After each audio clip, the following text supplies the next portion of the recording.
guys? It's your man, Donovan Sharpe, and welcome to the first official edition of One-on-One with Donovan Sharpe. This is Season 1, Episode 1. Thank you all for joining us today. I am joined, of course, by the man, Myron. 5% body fat gains. What's going on, brother? What's up, guys? How we doing? I'm happy to be here. Yo, can you believe we're doing this shit? I can't. We talked about it a year ago. Now it's actually happening. Yo, I cannot believe this is happening. Like, we worked so hard to get this thing going. Then, of course, we had a snafu. I made Devin cry. It's been one giant bleep show, but we managed to finally pull this thing together. First off, thank you very much for making time to come down here, man. Thank you for having me come, dude. Absolutely. I appreciate it, man. So let's go ahead and I'm going to ask you a question that one of my patrons actually asked you. And I guess the first time I have anybody on my show, my first question is when did you find the red pill? What was your red pill moment? Yeah. So basically, for me, what happened was I had always known about these uncomfortable truths when it comes to intersexual dynamics, but because I grew up in a Muslim household. Right. My father was a leader. My mom respected him. She followed his lead. And, and then growing up as a kid, I remember my uncle, my father, they would always tell me, you need a woman that's going to follow your lead, not be promiscuous, and, obviously the Islamic traits, right? Sure. Because I grew up in a Muslim household. And I kind of knew this stuff as a child, but as I got older, I started to see why they told me these things. When I went to college as a teenager, and I saw, people just basically it was just like rampant sex everywhere. You know what I'm saying? So I was like, I kind of like had to figure it out what was going on. And I had trouble dealing with women when I was younger. I lost my virginity when I was 18 years old. So wait a minute. Let me stop you right there. See that? Listen, this is what the black pillars jump on. Myron Gaines didn't lose his virginity until he was 18 years old. I knew he was a simp. I knew he was no good. Exactly. Prom night too, to make it even more cliche. But hey man, if ever there's a time to lose it, that would be it. Yeah, prom night. So basically, and then I went to college. I was an athlete in college. I went to Northeastern University in Boston. I rode Division I there. And basically, as an athlete, I kind of got to see, because I always say college is like a miniature world, where social status, obviously there's athletes, there's frat guys, whatever. And that would be the equivalent to like being maybe a professional athlete or a celebrity in the real world. So I always say college kind of gives you a glimpse of how the world really works, especially with intersexual dynamics. Because the girls pretty much are dealing with the top 20% of guys, if not maybe even less. If you're not a frat guy or an athlete, it's going to be very difficult to attract women. So I saw that in college, and then after I got out of college, I went through a phase where it was like, obviously I was domain dependent at the time. Of course. So I had to kind of like relearn things, and then I went to Miami. I've been living in Miami now for almost 3 years, and that kind of makes or breaks you, man. If you don't figure it out in Miami, you're gonna take an L every single time. So yeah, man. It started, I would say, with my religious background and my family. My parents are still together to this day, and it confirms a lot of red pill truths. We would say, to have a successful relationship, the man's got to be the leader. Your wife's got to respect you, or your girl, whoever it may be, and she's got to defer to your authority. It never works the other way around. And when you look at like the divorce statistics, you look at the single parent households, etc. Yes. It's very evident that if there's not a strong father in the home who's the leader, there's going to be problems. And we can look at all the statistics of what happens when children come from single parent households, namely single mother households. That's right. Keep it real. There you go. And yeah, your chances of becoming I don't know if we can swear, but a mess up are significantly higher. So we're trying to keep it YouTube clean. friendly. Yeah, we're trying to keep it YouTube friendly. Now, go back to the Muslim background. A lot of guys in the red pill community, sort of a cliche is, hey, we got to do what Muslim guys do. Muslim girls never get out of pocket. And I know that living in America, I guess being a Muslim in America is much different from being a Muslim overseas. But speaking,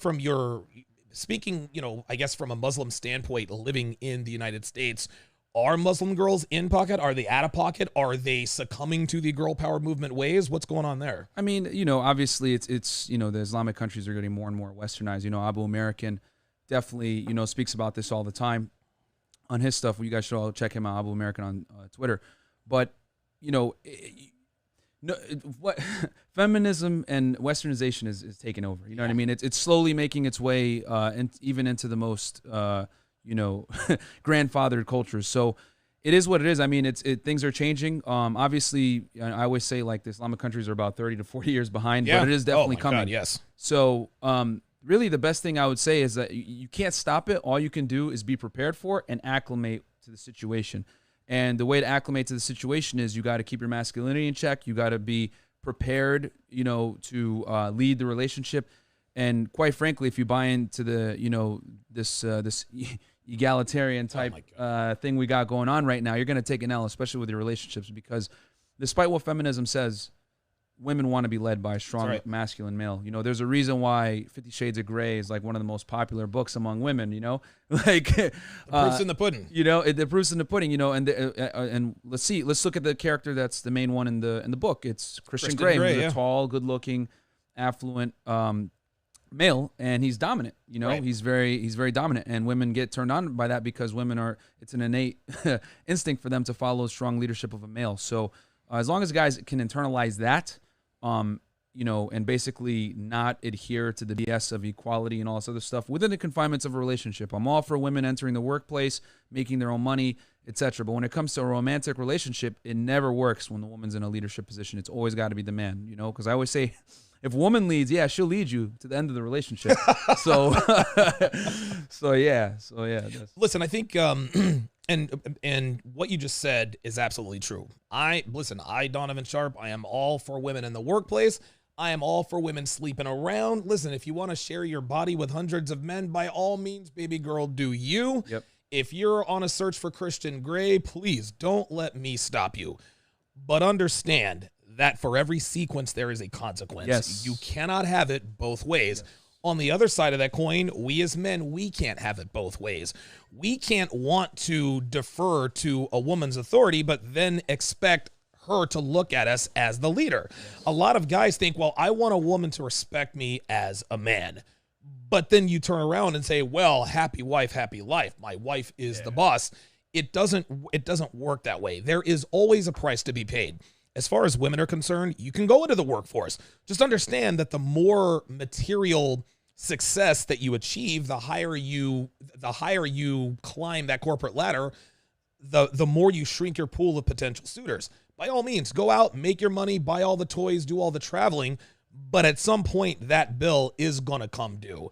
And that's what women have a problem with. They don't like the fact that there is a price to be paid. Yeah. Women from the ages of 18 and 28 have absolute power over men. They can have whatever they want. And Rollo says men are the gatekeepers of relationships, women are the gatekeepers of sex. But he also says from 18 to 28, women are the gatekeepers of both. Yeah. Because the hot 23, 24, 25-year-old, she can get easy sex, but there are also men who want to be in relationships with her. Yep. But then when she sleeps around with guys into her 30s, she finally realizes, well, I can still get sex out of these guys, but nobody wants to be in a relationship with me.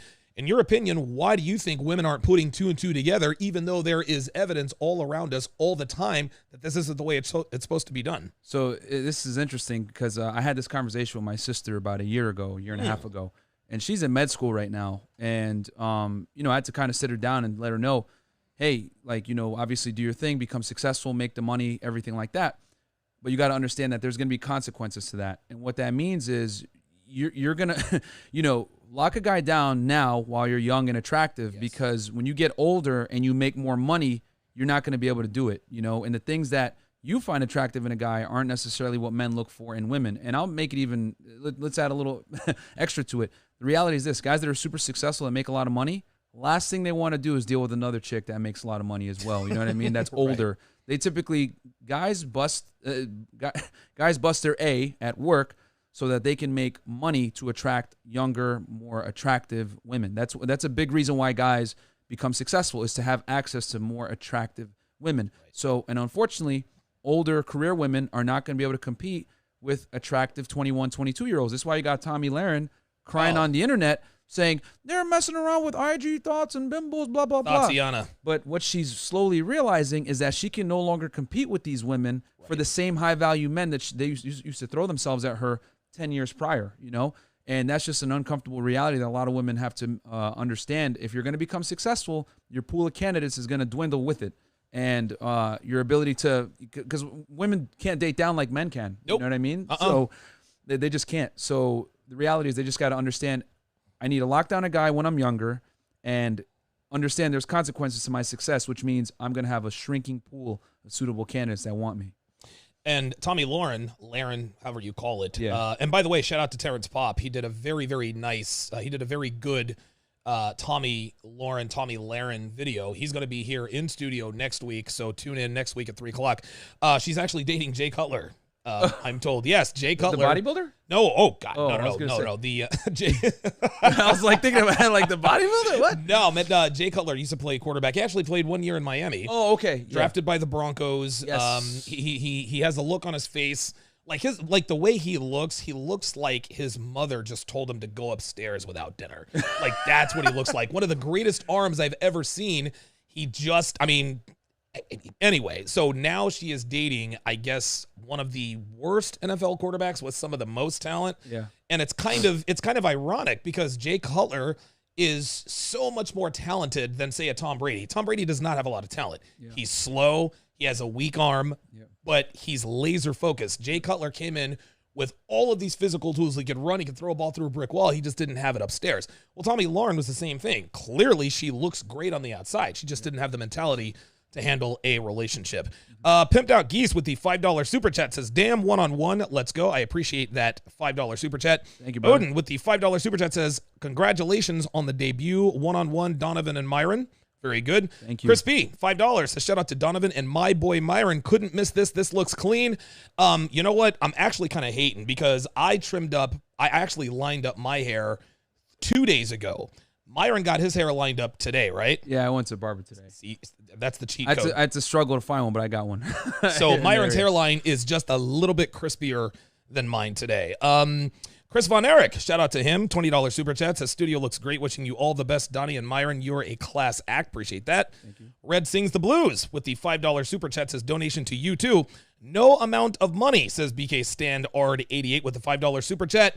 No amount of money a woman earns can make me hard. Nobody cares about women with careers. Let's talk about that. This actually goes to exactly what you said. Mm-hmm. Men of means, men who make a lot of money, men who are successful, men with clout, power, influence, they don't care about how much a woman makes. They don't care about what kind of influence they have.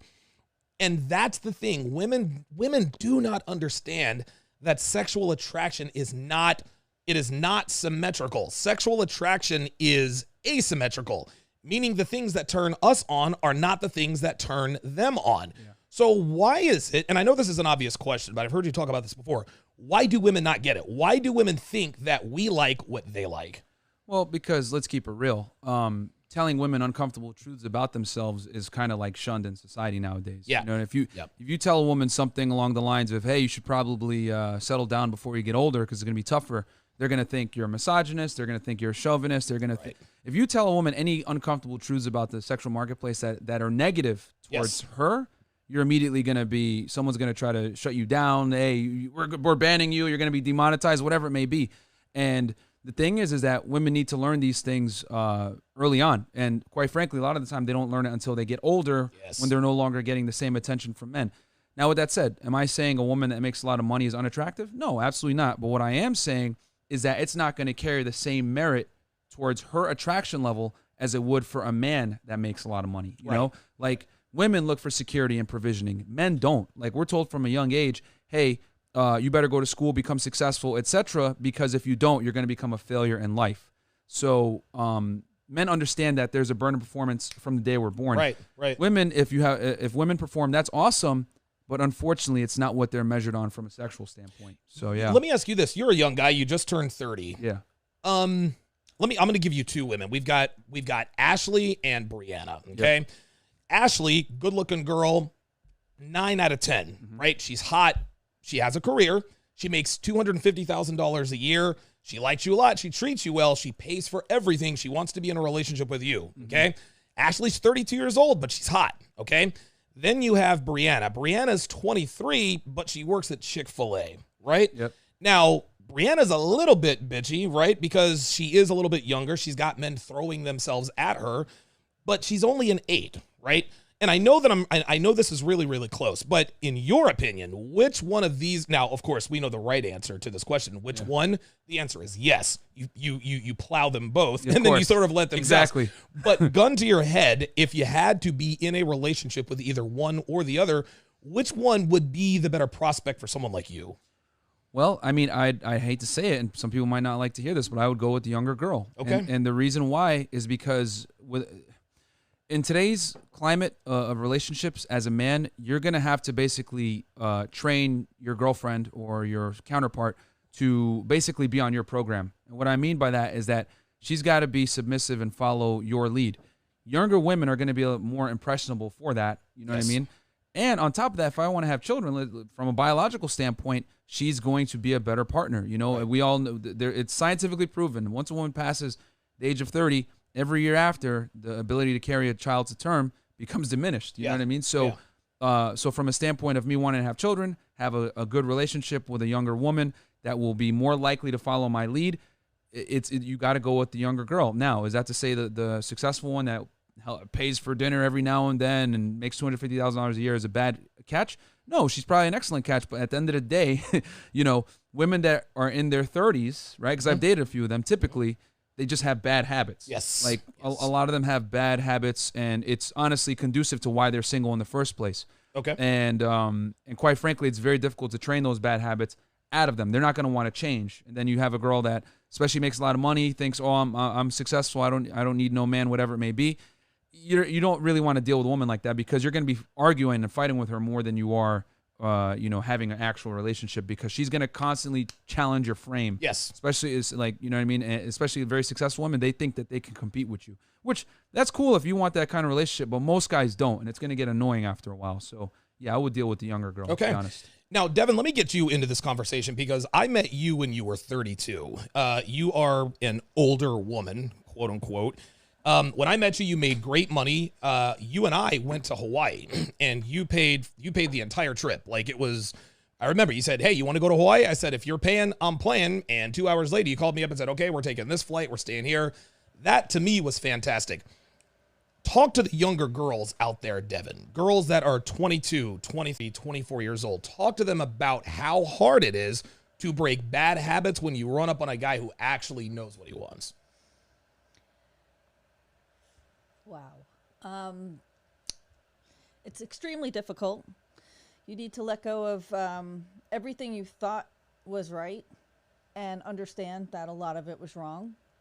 And you need to be open to understanding where other people are coming from and what you actually want out of life, and the end result. What's it worth to you? What's it worth? Is it worth going out with your friends, you know, till 2 a.m, or is it worth having someone to come home to every night? You know, so I think from that perspective, just being older just kind of helps you realize that, like, life isn't endless, and you've really got to figure out what's important to you. And for some people, you know, instant validation and fun times, that's what it's for. Other people want a deeper meaning in life. So, you know, for me, it was definitely worth letting go of all of the instant gratification. And why? Let me ask you that you read my mind. Why? And I don't need you to stroke my ego. You do that enough already. But why did you decide to allow me to literally just remake you? Because I took complete control of you. Why did you allow me? You barely even knew me. Why did you allow me to do that with you? Because I knew what I had been doing and what my life was about wasn't working, and it wasn't making me happy. And I was ready for a change. I knew what I didn't want, but I didn't know what I needed. Right. Okay. All right. Very good. Very good answer. Red Pill Mike with the $100 super chat says, every man I know, yes, that has said happy wife, happy life, never wants to talk about his marriage. Facts. They want to hear me tell stories about my life to escape the grim reality of the decision to commit to one woman who is controlling them while giving them nothing. Wow, that's funny. Yeah, Happy man. wife, happy life. Well, tell me about your marriage, Jim. Yeah, I'd rather Every not. married guy I know, man, is like miserable. You know what I mean? Because like they're That's a walking shame. on eggshells trying to keep their wife happy. And the thing is that the reason why they're walking on eggshells is because she's in lead. He's deferring to her authority. She's making the decisions. She's controlling, how the money, everything like that. And you're basically just a plow horse making the money to give it back to her. And she can't respect you, man. Like the biggest thing is that guys got to understand, like when you're dealing with chicks, like they got to respect you first, man. Yep. Like if they don't respect you, then it's gonna cause a lot of issues. That's why your wife doesn't want to have sex with you anymore, because she doesn't respect you. That's the problem. Happy wife, happy life, Yeah. right? Pimped Out Geese, $20, says, love the professionalism of the show. Fire studio, great talent, hardcore truth. Making RP history. Can't wait till next week. Appreciate that, Pimped Out Geese. Unique 79 with the 5 British pounds says, 2 heavyweights in one room. True champions. Salute, gentlemen. Thank you. Cam Gibson with the $5 super chat. It says, Myron is the man. Myron is the man. The Miami versus Vegas was legendary. Yeah, remember that show? That was People great. like that. Yeah. That was awesome, dude. That was great. Let's see here. Blafrican. Wow. Blafrican 345. These names. Man, I swear to God, these guys are original. Says, love the professional setup. Yo, keep up the high quality work. Haven't heard that in a while. What's up, yo? Legend of Salmonia, $5. Says, peace to the duo. Let's go kill him with facts. Appreciate that. Clarence W with the 10 Canadian dollars. Says, I always flirt with cute cashiers, baristas. After always dealing with crap all day, it's easy to stand out and get numbers. I make enough money already. Thrill Seeker says, talk to him, Dev. Thrill Seeker just gave you some props there, Dev. And that was not scripted, guys. No, Like, that was not scripted. He literally just asked her, like, just now on camera. So Yeah, this is that's yeah, right. Well, I mean, listen, and that's the thing. And listen, Devin, I'm gonna bring you back into this because this is what women are really, really gonna have trouble with. Because it was very difficult for you at first, obviously because you had bad habits. But I want you to explain to them why this is not going to be easy. Anything worth having is not going to be easy. I said there was a lot of yelling, there was a lot of tears, but why did you stick with it even though you wanted to shoot me in the face at times? I think it's because my father was really hard on me growing up. Mm-hmm. And it's almost like a discipline that I'm familiar with. And I knew that I've always known, because I have a background in athletics and things like that, that nothing good worth doing is easy. Right. And, it's similar to what you just said. And, if someone is giving you the world and you don't deserve it, you think shit about that person. You're like, what's wrong with this guy? Like, I literally know women who guys give them flowers and they're like, ew, So, like, you're a guy who's never given me flowers. Okay, one time. Valentine's Day. Hey, 3 years ago, hey. there was one flower. Oh, actually, it was a rose bush. It wasn't a flower. But anyway. But I picked it. I picked those roses in the park. I stole them from somebody. yeah. But, Get me in trouble here. But the thing is like what you work hard for, you appreciate. And I know that you're a man with options. You're a man who really like doesn't need me at all. But the fact that we both found ways to enlighten one another's lives is what makes it work and what makes it worth it. So I think that if you demanded a whole bunch of things from me and I saw no benefit from it, then I would be like, what the fuck are you doing? Like, get me out of here. Like, that wouldn't work for me. So it's not just the fact that I was ready for leadership, but it's the kind of leadership that one provides that can really help a person grow and become more disciplined, and you guys can actually have something together. Very good. Very good. So when this video gets the yellow dollar sign, that is Devin's fault because she's the first to have dropped the F word. She dropped the F word. It's all good. I think I said the F word a couple times yesterday. What you want to add to that? On Tommy Lahren one, we swore a little bit too, and it still got monetized. Right? YouTube picks and chooses what they want to monetize. Man. You could be on No Jumper talking about, going to Dubai and getting urine on you, but like no one demonetized that. But then you'll come in and talk about 37-year-old chick like can't find a guy. Oh, demonetized. Oh, unbelievable, man. Yeah, man. Unbelievable. YouTube. It is what it is. You have to deal with it that way. Rich Cooper's used TRT needle.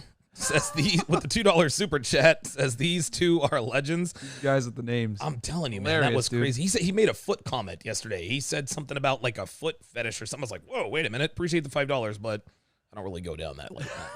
Don't go down like that. Facts with the 5 British pounds says, I want to see Steve and AMS in studio. You will be the referee. Facts. I can tell you right now that you is one of dim niggas, right? That's not what kind of show this is. I'm not doing niggatube. I'm not going to invite 2 guests who are going to sit here and fight and me referee. That's not what we do. I left niggatube over a year ago, and niggatube knows exactly who I'm talking about. I don't do that kind of show. If I have Steve on and I have AMS on, they'll be on separately because I'm not about confrontations. And let me ask you this, man. Why do you think that people like Facts want to see people just squabble? People like the beefs and blah, blah, blah, blah. Like, I mean, I don't know. Maybe you can shed some light on it, or maybe you don't know. I don't know. Yeah, I mean, people just love confrontation. You know, there's a reason why drama, TV shows and drama movies always prevail. People always get them because people watch them. People watch Keeping Up with the Kardashians, whatever, Love is Hip Hop, whatever it may be, because people love to see drama. People love to see conflict because a lot of these people live boring lives that don't have any type of ups and downs or excitement. So they want to see excitement through television, which quite frankly, if you're getting your highs and lows from watching other people fight, then you need to get a better life, dude, and do something else, man. So I agree. Appreciate the 5 British pounds, but that's not what we do here at TSR Towers. Yeah.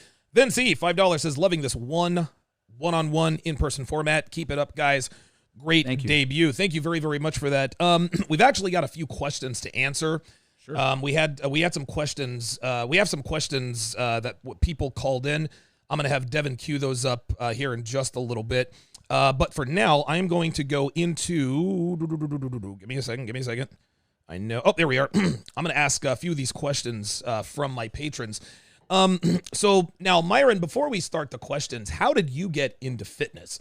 Because you are like, dude, I don't know anybody who knows as much about the diet and fitness as you do. How did you get into it, and how do you know so much at the tender age of 30 years old? Yeah, so I grew up very skinny, right, as an ectomorph, and or actually, I hate using those body types, somatotypes. Those are BS. But like, I grew up basically as a hard gainer. It was difficult for me to gain weight. I was 6'2", 18 years old, 162, 164 pounds. So that year, after I graduated high school, I was like, I need to get in the gym and exercise and get in shape. Right. So what I did was I started working out, put on some lean body mass, and then I went off to college the next year, and I walked onto the rowing team. Okay. And when I walked onto the rowing team, I was still lifting weights and doing the endurance type training, but I learned a lot about bodybuilding during that time.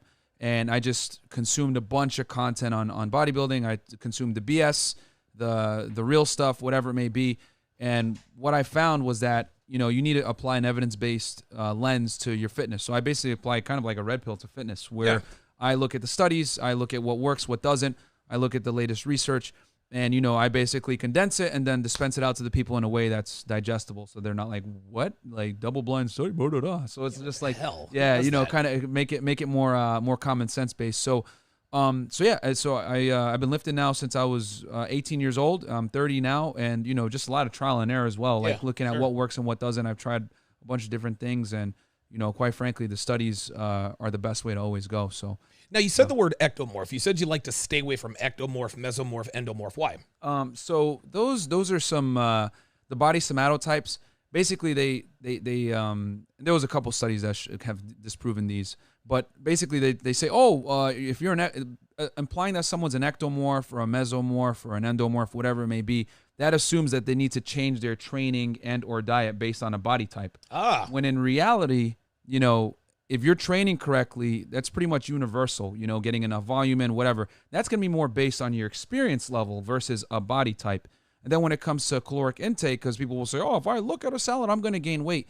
A lot of basing a diet off of a body type also isn't a good way to go, because the reality is the guys that say, I'm an endomorph or I gain weight off just looking at food, you're probably not tracking your calories and you're probably eating way more than you think. Because the thing is that when they've taken subjects and they put them in metabolic wards, which a metabolic ward is basically when you put a subject in a ward where all the calories are controlled, like the researchers feed them, right? Wow. They think, oh, I was eating 2,000 calories a day and I wasn't able to lose weight. But when the researchers feed them that 2,000 calories, they're losing weight.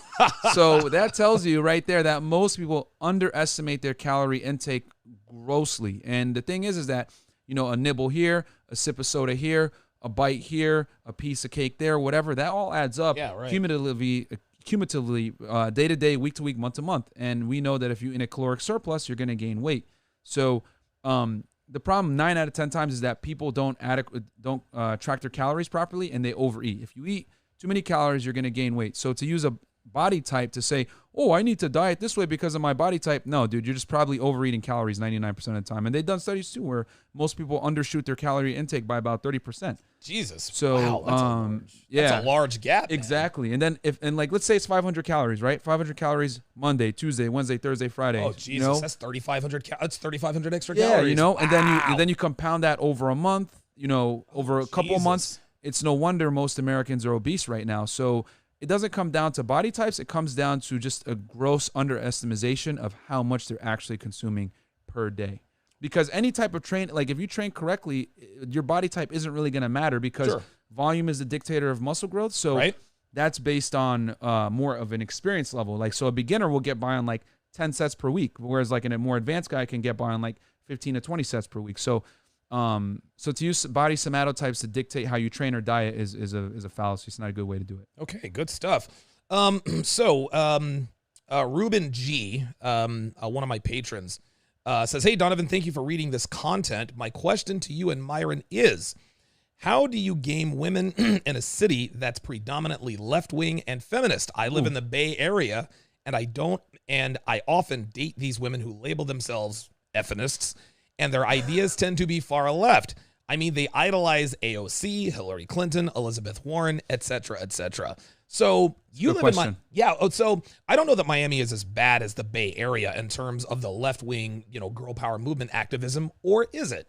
Miami's a pretty liberal city. Okay. We have a very strong Latin population, you know, from South America, so it is a fairly left-wing city. We don't have as many career women, so to speak, as like other major cities like San Fran or Boston or whatever. But San Bernardino. I've dealt with these kinds of women. The thing is, man, so I actually went out on a date with one of these chicks a couple weeks ago. You know what I mean? How'd that go? Yeah, it was good. I was able to close and everything. Oh, you smashed. Yeah. It's so funny. These super liberal I am woman, hear me roar chicks, they are the easiest to smash. Yeah, because they're so easy. The thing with them is that so there's two things that when you deal with chicks like this. Number one, don't talk about like red pill theory with them. Don't do that because they're going to want to fight you on that. And then number two, don't walk it. Don't talk about it. Just walk it. You know what I'm saying? No migos. And you got to, you know, so if you just basically lead and show a strong masculine personality and don't accept her S test, as we would say. There you go. You'll be fine. And the thing is, a lot of these liberal chicks, what they'll try to do is they'll try to put you in a corner and kind of figure you out. So like this one girl I was with, she asked me like a couple of times, who are you going to vote for in the election? Who are you going to vote for? And I was basically like, you know, because I had read her Bumble profile and she mentioned something about like, oh, I hate Donald Trump. If you like him, swipe left or whatever. And I was like, all right, I know where this girl's going. Jesus. And I just simply say, when a girl asks you guys questions that you don't want to answer, just say this: either I don't answer questions without an attorney present, or I don't negotiate, or I don't negotiate with terrorists, whatever it may be. Oh wow! But you don't answer their question. And I knew if I had said, oh yeah, I tend to vote a little bit more conservatively, whatever, she would use that as a way to disqualify me. Because I always tell guys, when you date women, a lot of the time, especially on dating apps, whatever it may be, they're looking for a reason to disqualify you. That's right. The average woman today has so many options through dating apps, social media, whatever it may be, that they're looking to disqualify. That's why I tell guys, if you have an Instagram and it's not optimized, don't give it. Because if she sees one picture that doesn't align with her belief system, she's going to use that to disqualify you. So less is more sometimes. And when you're dealing with these women, keep your red pill awareness like hidden, but act on it. So walk in front of her. You know, pay for the check. You know, I know some guys, oh, you're simping. No, you don't pay because you're a simp. You pay so you can control the frame of the date and you can take her to other places and she's not going to challenge you. Once you let a woman take any type of, how how do I say this, authority within a date where you're splitting it with her, or she has the ability to dictate the next move, you're gonna take a L, because when you're dating a girl, there's two things going on. You're trying to get sex, she's trying to leverage time, resources, commitment, money from you. So for you to get that sex, you need to make sure you're in the driver's seat at all times and you don't defer anything to her. This is why I always tell guys, never drive to a girl on a first date. Right. Don't meet her halfway. She's got to come meet you. You pick everything. You pick where you're going to go, the different destinations, etc. And everything should be set up in a way so that you can so you can get her back to your place and close a deal. Because when you close a deal, number one, it shows that you're a higher value guy. Number two, it shows that you're socially calibrated. Number three, it puts you in that alpha category, right? Right. And then number four, it's going to make her respect you more because now she's invested. You know what I mean? The problem is that a lot of guys invest too much in the girl first and she doesn't invest anything. So it's going to be easier for her to flake on you. It's going to be easier for her to not give you sex, or worse yet, make you take her out on 3, 4, 5, 6, 7, 8 dates until before she finally gives it up to you. And guys that are high value don't wait for that. You know what I mean? Right. Like if a chick doesn't give it to me first day, 9 out of 10 times I'm not going to talk to her again. You know what I mean? Or I'll kick her out my place if she doesn't want to do it, you know? And the reason why I do that is because it goes far beyond me saying, oh, I need sex right now. It's because I need to let her know on certain terms she can't leverage sex against me for some kind of compliance. Because if you let a woman think or know that she exerts power over you with her sexuality, you're going to take a L. So you need to let her know immediately you have options. Now, obviously, I'm not like a jerk about it, like, get out. I'm just like, hey, listen, I respect your decision, you know, to not want to hook up, but you got to go. I got. I'm that asshole. I'd be like, oh, I'm sorry, who? Yeah, get the fuck out. Yeah, like that'd be me. I mean, I don't know. I'm an asshole like that. And you got to do that, because if you don't, then she's gonna know and or think, okay, I can leverage sex against this guy, and then boom, what does that do? That makes you come off as lower value. Because let me tell you guys this. If you were a celebrity, a rapper, whatever, you think if she's meeting with Drake, she's going to say, oh, I can't tonight, tomorrow. No, dude, she's giving it up immediately. Straight up. You need to hold yourself to that same high value standard. So when you deal with chicks in liberal places, man, keep the RP awareness hidden. Still lead, be a masculine male, because it's going to be refreshing to her. And yeah, dude, you know, treat it like any other date. Just don't fall. She's just going to try to S-test you more to see where you stand. Just don't answer her questions. And they never, ever stop. They never, ever stop. I'm going to go, we're going to read a couple of super chats here, and then we have questions that have been submitted to the TSR voicemail line. So, Dev, get those ready. Cam Gibson, $5, says, y'all don't get Mr. Sharpe started. Please do not. Antennas with $5 Canadian says, I like the wall behind you. Great accent. Thank you for sharing the knowledge, guys. Keep it up. Appreciate that. Red Pill Mike says the red pill needs unity and not division. The division is what is keeping this community from growing to its capacity. 100%. 100% Red Pill Mike. Totally agree. Ray Kaufman, $10, says, guys, you give us a frame of reference every time you speak. To see you both together is inspiring. And Devin is kicking bleep already. Keep going, man. Yeah, Devin got off to a little bit of a rocky start, but she's kicking that ass right now. Roy Kaufman says, listening as I lift. As only you should. Excellent. Red Pill Mike says the biggest girl power movement activists are not used to getting male attention, so naturally they act female doggy up front. The smallest level is all it takes to break them. Juz Rhyme, $5, says, I learned a lot from you both and AMS. Y'all make me proud out here. Keep it up. Okay, so we've got a voice call, the TSR voicemail hotline. If you guys have any questions, if you have any comments, concerns, whatever the case may be, and I should have put the number on the screen. We'll probably have that later on.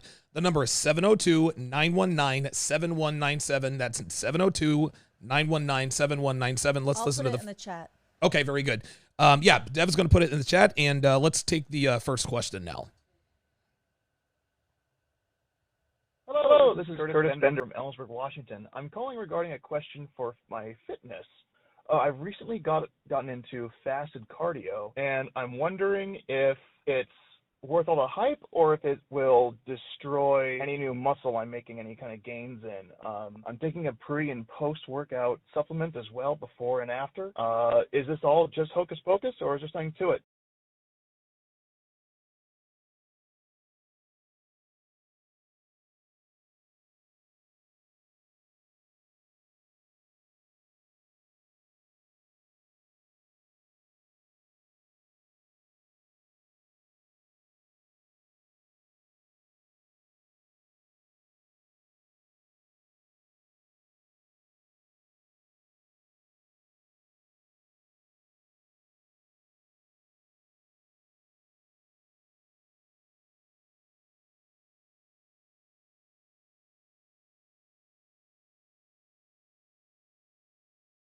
fasted.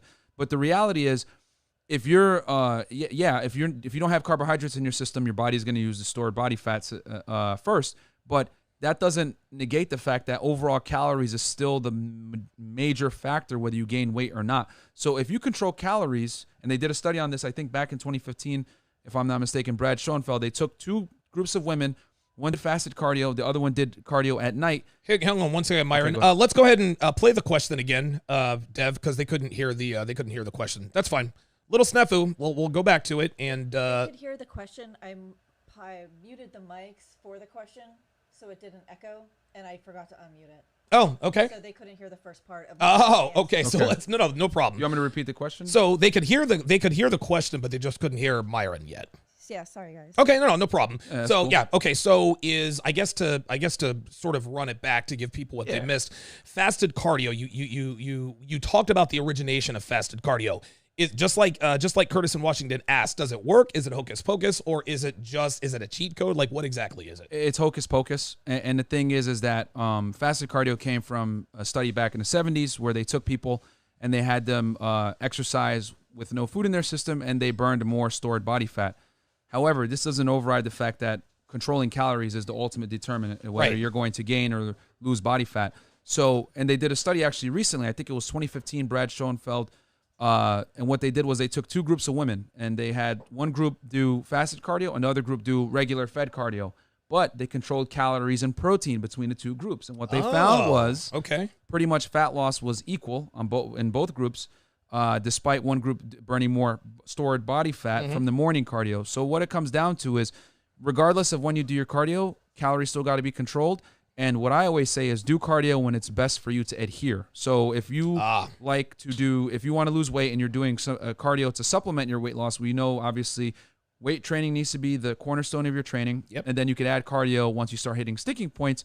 If you are going to do cardio, then I always say separate it as far away from your weight training as you can so it doesn't impede your ability to weight train with intensity, because that's going to be responsible for maintaining your lean body mass. The diet's going to be responsible for eliciting the calorie deficit, which is going to lose the fat, and then cardio could be to supplement. So it doesn't matter when you do it, whether it's day or night. Just make sure whenever you decide to do the cardio, it's at a program that you can stick to, because we all know adherence is the #1 factor when it comes to success in the gym. Excellent, man. Good, very, very good answers. The Marfuki man with the $125 super chat says, thank you all for doing what you're doing. Keep dropping these nuggets, and congratulations on the new studio. My apologies, guys. My voice left me a couple days ago, and I'm trying to get it back, but I'm good to go. Medi Naha with the 5 euros. He asks a question. Does the average calorie intake take into account intense physical activity like heavy weightlifting and cardio? Nice toes, by the way, sir. Thank you. So great question. So I always tell guys, track what you're eating. Don't worry too much about how many calories you're burning. And me and Donovan actually did an experiment about this, guys. We did. Where Donovan's calorie tracker was telling him, hey, eat an extra 500 calories or whatever. Yes, and I was like, no, don't listen to it, because calorie expenditure apps are chronically incorrect. And I made a video on this on my YouTube. Our Fit Watch or like calorie tracking apps correct? Yes. Calorie expenditure apps correct? And the answer is they're not, guys. And there's a couple studies where they took Fitbits, and all these other apps that track, you burn this many calories, and they're way off. You can eat an extra 50 calories? They're way off, guys. Oh, okay. See, even Devin knows. You want to talk about it, Devin? I always suspected that stuff is just hocus pocus. So you've tried that too? I've tracked. I've done the Fitbits, the smartwatches, the tracking calories, MyFitnessPal, and it doesn't work. It works is like following your trainer's plan. Right. Right. And actually working out 5 days a week. That really helps too. Yeah, that helps too. Absolutely. So I would say don't worry too much, guys, about tracking like how many calories you're burning in the gym. Rather, track what you can control 100%, which is what you're putting in. And then get a body of work from that, figuring out eat the same foods consistently, and you'll be able to figure out what your maintenance calories are, and then you'll be able to either increase or decrease from that based on your goals. But do not listen to calorie expenditure apps. They're not accurate, because if we had listened to that, to what Fitbit had told us with Donovan, he wouldn't have lost weight. Nope. So because it was actually telling him, hey, you earn an extra 500 calories every day. So if he had done that, he would have definitely not been able to lose weight. So yeah. Yeah, go ahead. Yeah, go ahead. I think that finding foods that you can eat consistently and having a consistent diet, so you're eating the same things or similar things at the same time of day, every day in similar portions, that is, for me, I found is key. And it's the easiest to stick to, and it's the easiest to it just turns into a mental habit. So you don't even have to think about your diet anymore. That's just what you eat. That's what you do. And, you know, I don't know. My trainer always tells me, like, you should, you know, eat this at this time and don't eat before before you go to bed and all this stuff, you know, but like I eat when I'm hungry. I don't eat a lot. I'm kind of a little bit of a grazer, so I like to eat small amounts of food throughout the day. But as long as it's consistent, then I don't have a problem with it. And I don't know. I think that the consistency with your meal choices, I think for that is so helpful. No, for sure. When I lost all the weight, I ate the same exact. So I got up to 250 pounds, guys. I got like really big. Right now I'm about 205. Titties and everything, right? Yeah, I had titties and everything, dude. I was lactating. And the way I lost the weight was I ate the same food every single day. I tracked it all the time. And when you eat the same foods all the time, basically you're in control of how many calories you're consuming. Yeah. And the beauty is this. You can, when you start hitting sticking points, you just take out one small piece of food from that, and then boom, you're losing weight again. So it's excellent for eating the same foods consistently is going to set you up to win because you just have a pattern. You know exactly what's in it. And I eat Chipotle every single day for like 7 months, and I lost 50 pounds. And I had like my dinner planned out. Everything was the same. Yes, it's boring, guys. Yes, it's monotonous. But hey, you want results or do you want to cry? You know what I mean? Listen, I agree 100%, and I call this the Steve Jobs effect. Steve Jobs, and everybody knows this story, Steve Jobs wore the same thing every day. And the reason why he wore the same thing every day is because he didn't want to think about it. He was too busy changing the world. It was the black turtleneck. He's famous for that. And a lot of guys say, well, I want some variety in my diet, and I don't want to get bored. Listen, it takes, 5 to 7 minutes to eat a meal? Yeah. Okay, so it's the same thing every day. That's 20 minutes a day that you're doing the same thing. There are things that you do every day on the regular that are exactly the same thing. Your diet can't be no different, if that makes any sense. And here's another thing. Do you want to be bored or do you want to be fit? Yeah. That's what it comes down to. And the thing is, I'm just gonna call a spade a spade. A lot of you guys are soft. I'm just gonna say it like it is. A lot of people turn eating into a hobby or call themselves a foodie.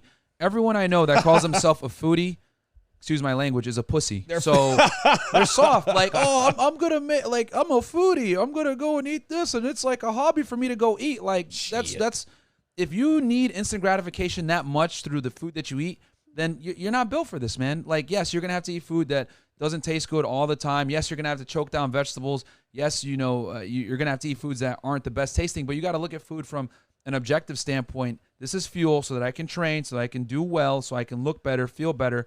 And at the end of the day, man, like that 5 seconds of satisfaction that you get from eating a piece of chocolate or eating candy, whatever it may be, it's fleeting. It's fleeting, man. Yeah. You know? So, okay, very, very good answer. I've got another Patreon question here about fitness. Alan C says, I have a question for Myron. What is the best way to get back into working out again, even though I have herniated discs in my neck and back issues, narrowing of the spinal cord in the 11 vertebrae? Wow. Holy moly. Number one, get cleared by your doctor. Yes, let's get that out of the way. Yeah, like number one, make sure that you're fit to go and exercise. And obviously listen to your doctor or medical professional, and make sure that you're set up in a position where you can go back and exercise consistently. Because a lot of guys make the mistake of returning back to the gym before they're healthy. And guys, don't come back until you're 100%. You don't want to come back 70%. You take one step forward to take 3 steps back, versus if you just take 3 steps back and wait, then you can eventually take those 3 steps forward again and get yourself back to where you're at. So make sure you're cleared from a health standpoint. Once you're cleared, then slowly get back into exercising and work your way up. Progressive overload. I think it's very important, especially for workout zealots like myself. It's very, very hard, and that's for me, the hardest part of the injury is not the injury. The hardest part is, God, I have to not lift for 2 or 3 days. You know what I mean? Yeah. And sure. I hate it because in my mind, I feel like, if I don't work out 70 days in a row, if I miss one day, I'm going to go all the way back to square one. But I think what a lot of people have to understand is that this is a lifestyle. Yes. If you get laid up because of an injury or a procedure you had done, listen, you're gonna have to take that time off. Because, and I'm here to tell you, if you train while you're injured, you might be able to push the weight. You might be able to pull it, but what you're doing is you're purposely avoiding the muscles that you use to do the lift.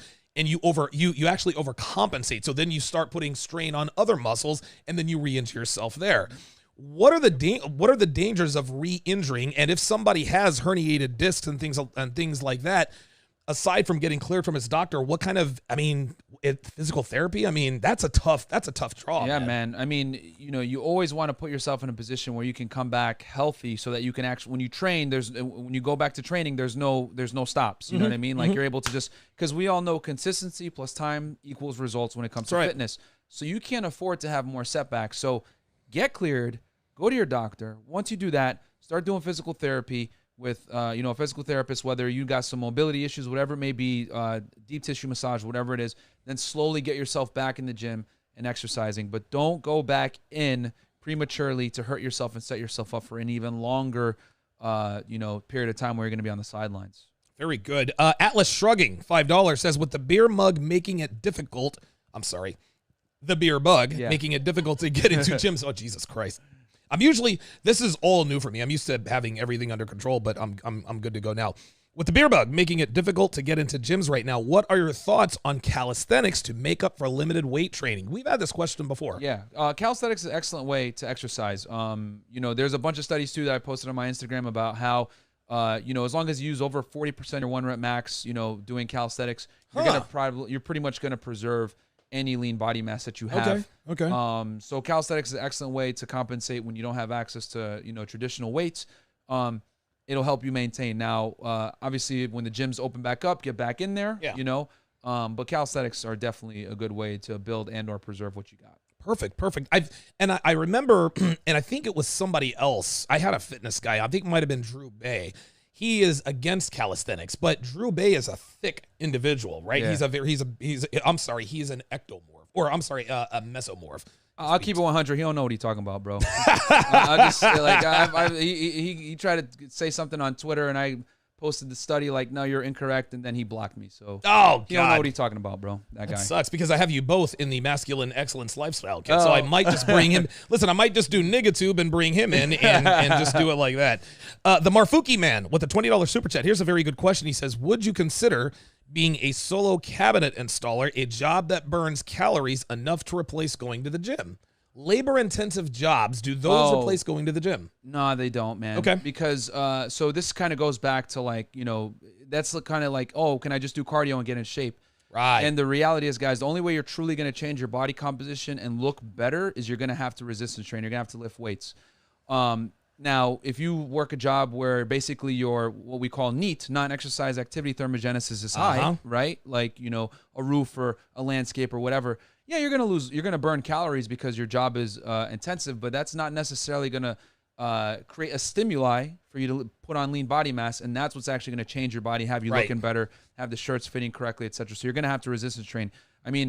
Yes, it'll help you, I guess, mitigate like some of the calories that you eat during the day, but you never want to rely on like non-exercise activity thermogenesis or cardio or whatever to be the basis or foundation of your weight loss. That's got to come from the caloric deficit that you can deliberately control, and then then the weight training promotes either building and or retaining the hard-earned lean body mass that you have. I think that one thing that made a big impression on me was when you said that cardio should only be used as a supplement. Yes. Right? It should not be your main, it should be used as a tool. For example, if you hit a plateau in terms of weight loss or lean body mass, you add a little bit of cardio, maybe take off a few calories, and that's how you blast through plateaus. Why do you think that people think that cardio is the cheat code? Well, it's easy to do. It's easy to perform. It doesn't take much to walk in a gym and jump on a treadmill or put on some running sneakers and jump out there. And there's a lot of misinformation out there about, exercise and training practices, what works, what doesn't work. Obviously, no offense against Drew Bay, but for him to say that calisthenics don't work is ludicrous. You know what I'm saying? There's a bunch. If you don't think calisthenics works, go to any New York City playground and look at those guys that are jacked, that are doing pull-ups and dips and all that other stuff. So there's anecdotal evidence and scientific research to back that calisthenics absolutely can cause hypertrophy. So is it the most optimal? Not necessarily, because it's harder to scale, progressive overload, whatever. But the point is that there's a lot of misinformation out there in the fitness industry, and cardio, quite frankly, is very easy to do for anyone. You know, you don't really need to learn how to lift weights, proper form, whatever it may be. And there's this connotation out there that if I just do cardio or if I run, I'm going to lose weight, which you will in the beginning. Sure. You will absolutely lose weight in the beginning. But the problem is that I always say it's a short-term solution to a long-term problem. Yes. Fat loss is a long-term problem. And the thing with cardio is the more you do it, the more efficient you get at it. And the more efficient you get at it, the less calories you burn doing same set activity. And then the more of it you have to do. And quite frankly, cardio is not going to be responsible for building lean body mass, which is what you want to actually look good. So if you just do cardio and nothing else, yeah, you'll lose weight, but you'll become a skinnier, fat version of yourself. You're not going to be aesthetic, you know, because most people want to look like athletic. Like you. Yeah, they want to look athletic. So if you want to look athletic, weight training's got to be the predominant form of exercise. And then you can add the cardiovascular activity to supplement what you're doing when you hit sticking points as a tool in your tool belt when you hit plateaus. Very good. Joe Mafioso, probably not his real name, says, questions for Myron. What is the best way to lose belly fat? I've lost over 45 pounds in the last 18 months using anti-inflammatory diet and walking, but I can't seem to lose that last 5 pounds of belly fat. Also, what are the best exercises I can do at home to help build upper body strength? I don't have any weights, just resistance bands. Let's take this one question at a time. He can't seem to lose that last 5 pounds. 45 pounds, that's a hell of an accomplishment. Good. What can he do to lose that last 5 pounds of belly fat? So when you hit a sticking point, pretty much what that means, and you can't lose weight anymore, as you guys lose weight, your caloric needs come down with it. So your TDEE, or total daily energy expenditure, as you become smaller and smaller from losing more and more weight, you don't need as much. Exactly. Yeah. Your for you to maintain that same body weight, your caloric needs to come down with it. So this is what we call metabolic adaptation. So what you're going to do is you're going to just have to either A, decrease your calories further, or B, start adding in some cardio or some other means to expend those extra calories. But that last bit of weight that you want to lose typically is the hardest, because you've been dieting for a bit, your body's acclimated to your deliberate caloric deficit, so you need to become a little bit more, clever in your dieting practices to lose the weight. So figure out how many calories you're eating per day right now, subtract 300 to 500 calories from that, figure out what your maintenance calories is, subtract from that TDEE, and then you could do that either through cutting calories, or you could do it through cardio. But you need to eat less to lose weight. That's what it comes down to. That's what it comes down to. And so resistance bands. What are some? He wants to know what he can do at home with just resistance bands. You can do push-ups, right? Push-ups are an excellent upper body movement. If you do it correctly, it works your back as well. And then I don't know if you could do pull-ups, but since you have resistance bands, you can actually do pull-ups with the resistance band assist, where you put it under your foot, and that'll help take off some of the weight so that you can do body weight pull-ups. But if you could do full body weight pull-ups, do pull-ups, push-ups, that's going to be excellent for upper body. That's pretty much what you need if all you got is limited equipment at your house. But then work your way to getting back in a gym. Okay, very good. Here's another question. Reedman on Patreon says, opinions on going gluten-free. I've switched to about 90% gluten-free, and I feel like I have more energy throughout the day. Well, that's a personal decision. When it comes to gluten or, diet practices vegan like diet. that, yeah, that's a personal thing. So if it makes you feel better, go for it. I never, my thing is I hate diet zealots that say, this diet is the best, this diet is the best, this diet is the best. Yeah. There is no best diet. The best diet is whatever you can stick to and adhere to, which will promote, consistency for you so you can get to your goals. Okay, another question for you. Vince C with the $5 super chat says, what is your opinion on late dinners? Are they a hindrance to weight loss, even if your calories are in check? Very good question. No, mealtime and frequency really doesn't have too much of a difference on, if overall calories are controlled, eat whenever you want, man. It doesn't really make a difference. The only time mealtime and frequency makes a big difference is for guys that are like athletes that need to perform in some way. That's when mealtime and frequency, or if you're training multiple times per day, that's when mealtime and frequency matters more. But like for the average Joe training once per day, trying to look good for the beach, whatever it may be, mealtime and frequency isn't going to make that big of a difference on body comp. So if you want to eat at night, it's fine. Just make sure calories are controlled and protein is equated. Good, very good. Another question from C-Dub. He says, to be in the shape you are in, some part of your fitness regimen has to include flexibility, agility, muscle pliability, etc. Can you share what you do to address these things and how best for someone with limited flexibility, hip flexors, and hamstrings, especially to improve. So how can you improve your flexibility? It's a very good So question. I have decent flexibility. I was an athlete before, so we used to do a lot of, athletic warm-ups. I used to go to a trainer and everything like that. I don't do that stuff now because my mobility is still decent, still pretty good. And pretty much, guys, if you can squat to depth and you can, execute weight training movements without problems, then your mobility is good enough. But I know some guys want to be able to touch their toes, do all this other stuff. I mean, just go ahead and start doing some yoga, get with a trainer, and work on your mobility, man, because your mobility is very important. Excellent, excellent. Okay, so I'm going to read off a couple of other super chats. Then we're going to go back to the TSR voicemail hotline. I just had it. Tunes with the $20 super chat says there was actually a study where weighted pull-ups and weighted chin-ups built bigger and stronger biceps than easy curls and preacher isolation curls. What are your thoughts on that? Proves my points that calisthenics is not inferior. Thank you. Okay, let us go to the TSR hotline mailbox, and hopefully Dev can remember to unmute us afterwards. Let's go. Hi, my name is Mel. I'm calling from New Hampshire. I'm 57 years old. Got a question for you. I'm ectomorphic. In other words, my body is on the thin side, have some muscle, but can never really bulk out. Wondering what advice you've got for somebody my age. Prefer not to do any enhancements with hormones or anything like that. So any advice would be appreciated. Thank you. Okay, so Mel in New Hampshire wants to know, he calls himself an ectomorph, but he's a hard gainer. Yeah. He doesn't want to do TRT. He doesn't want to do performance-enhancing drugs. How can he gain muscle as someone who's a hard gainer? So what a lot of the times when guys struggle to build muscle mass, something is wrong, whether with either their nutrition or their training or their recovery, one of those three.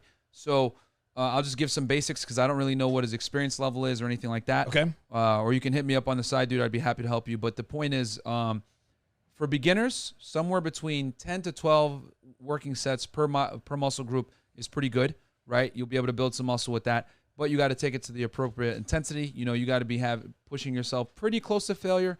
Maybe not to absolute failure, but pretty close. And then when it comes to, since you're a hard gainer, you're going to have to eat more calories than you're probably comfortable eating.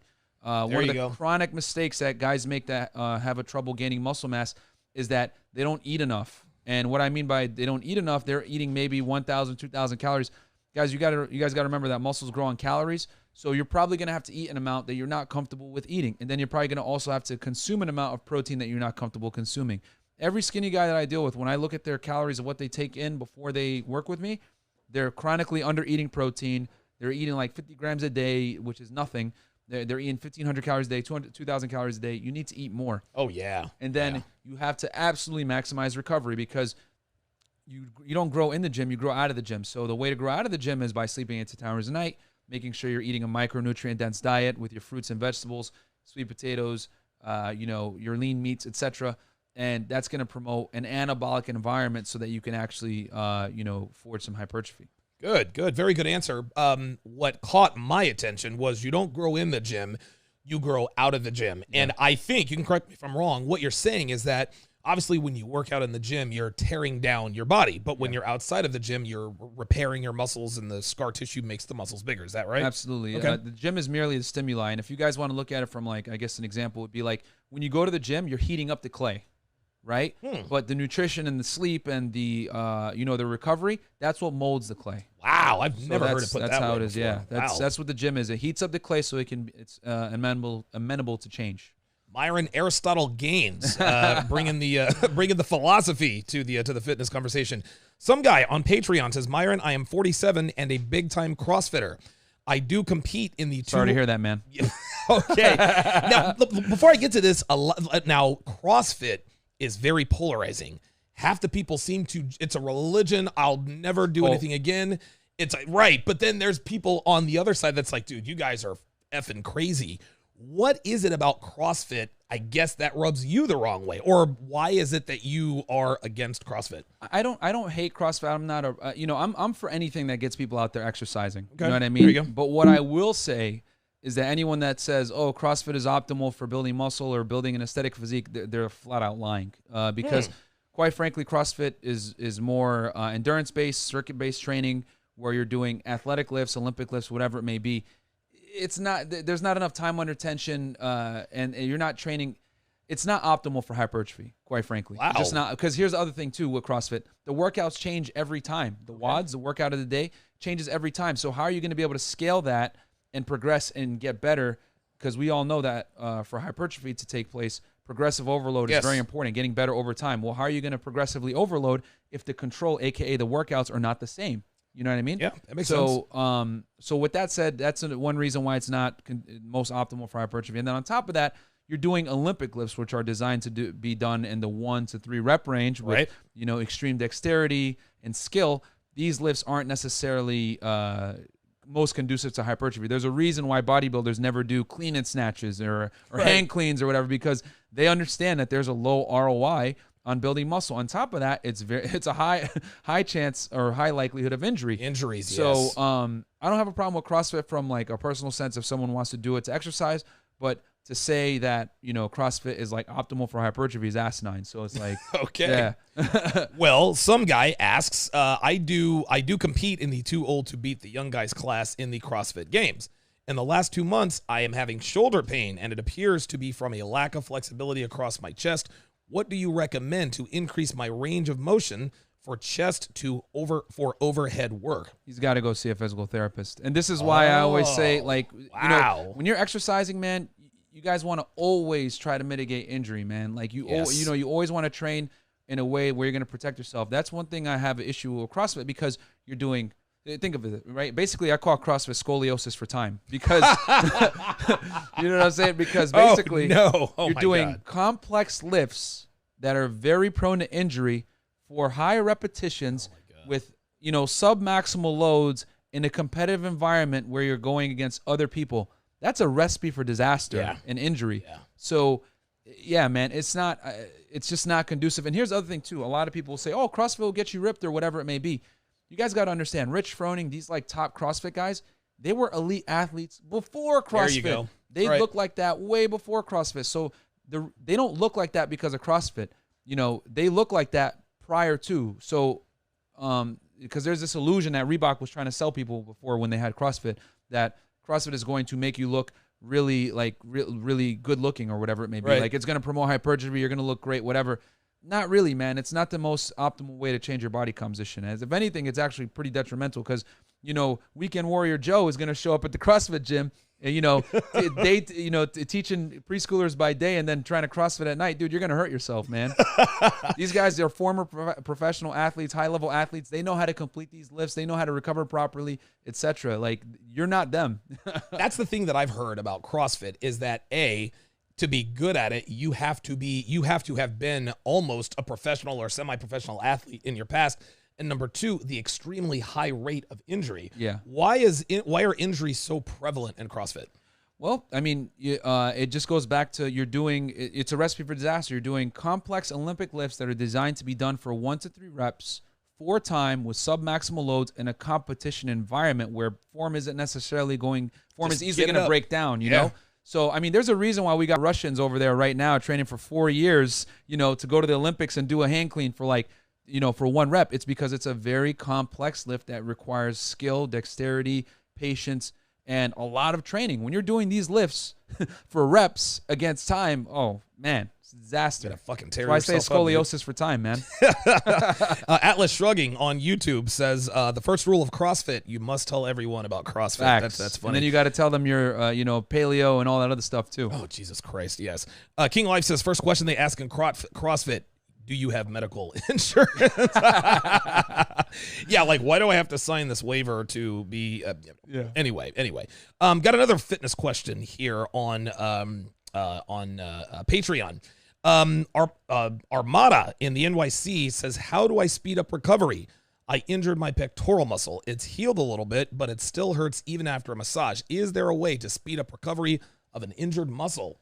Yeah, man. I mean, that's relative to you. Some people recover faster than others. Just take your time, sleep, rest, and, don't go back in the gym prematurely. That's the biggest mistake guys can make, is getting back in the gym prematurely. And guilty as charged right here, man. That will mess you up even more. It'll aggravate the pain even more. And here's the thing, guys.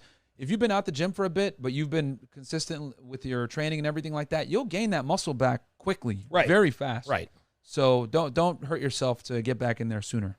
Okay, very good. Mark on Patreon says, I have done the Stronglifts 5x5 program earlier in the year until gyms were shut down, and more recently restarted the programs when gym reopened. Both times, I could add 50 to 60 pounds for the bench press, squat, deadlift, and barbell row. However, I can barely add 10 pounds to the overhead press.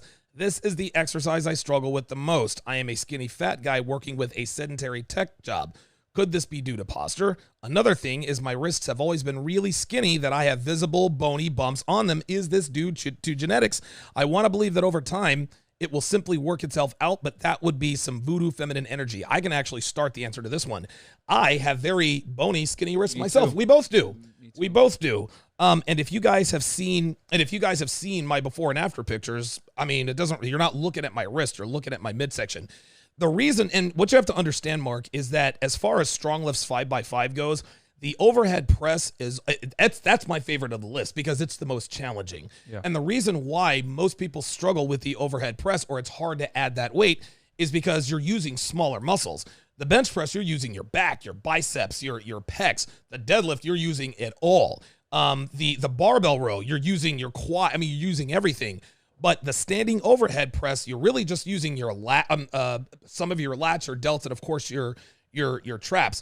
Those muscles are going to take a little bit. You're using smaller muscles, so you're not going to be able to progress weight-wise than if you would maybe say the deadlift. So what are your thoughts on what his question was?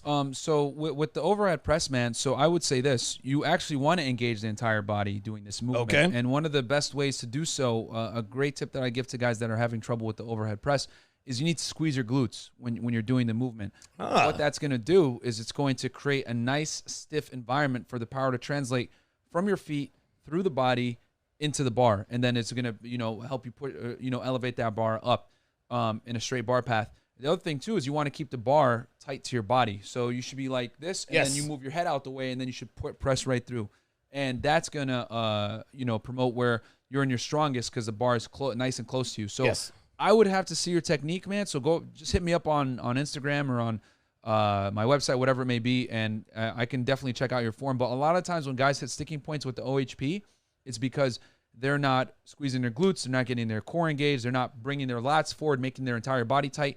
You want to treat it as if it's a full body lift, because when your entire body is nice and tight, the power translates from the feet into the bar and through. So listen, you are 100% correct. And I used to be a band geek, right? And I remember my band teacher in Hawaii, my freshman year, her name was Mrs. Eckerly. And when we would be marching, she says, I want you to squeeze your ass cheeks together. You need to pinch that penny.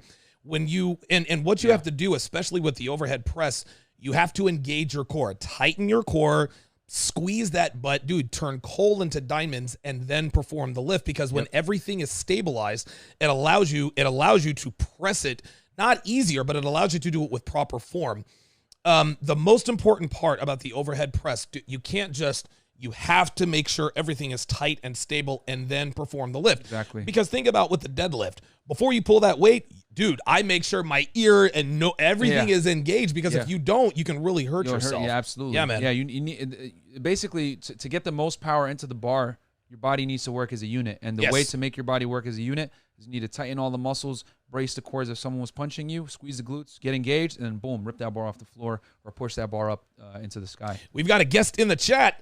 Jonathan of Modern Life Dating is in the house, and he says he may or may not be drunk AF. Wow, he is absolutely drunk. So we are getting drunk texted. It's like we're getting drunk texted by MLD. What time is it in Japan? So what is it? It's 4:30 here, so it's 4:30. Yeah, it's like 5 a.m. over there. Oh, yeah, he's drunk. He's drunk as hell, dude. Yeah, no, that's what's up, man. Shout out to John from Modern Life Dating, guys. Go subscribe. I'm gonna try to get him here. He's afraid to come to the States before the election, because he thinks that when Trump gets elected, he's not going to be able to leave the country. I said, all right, man, listen, we'll smuggle you in or out, or we'll wait until after he gets elected. But always a good time with John. Good to see him there in the chat.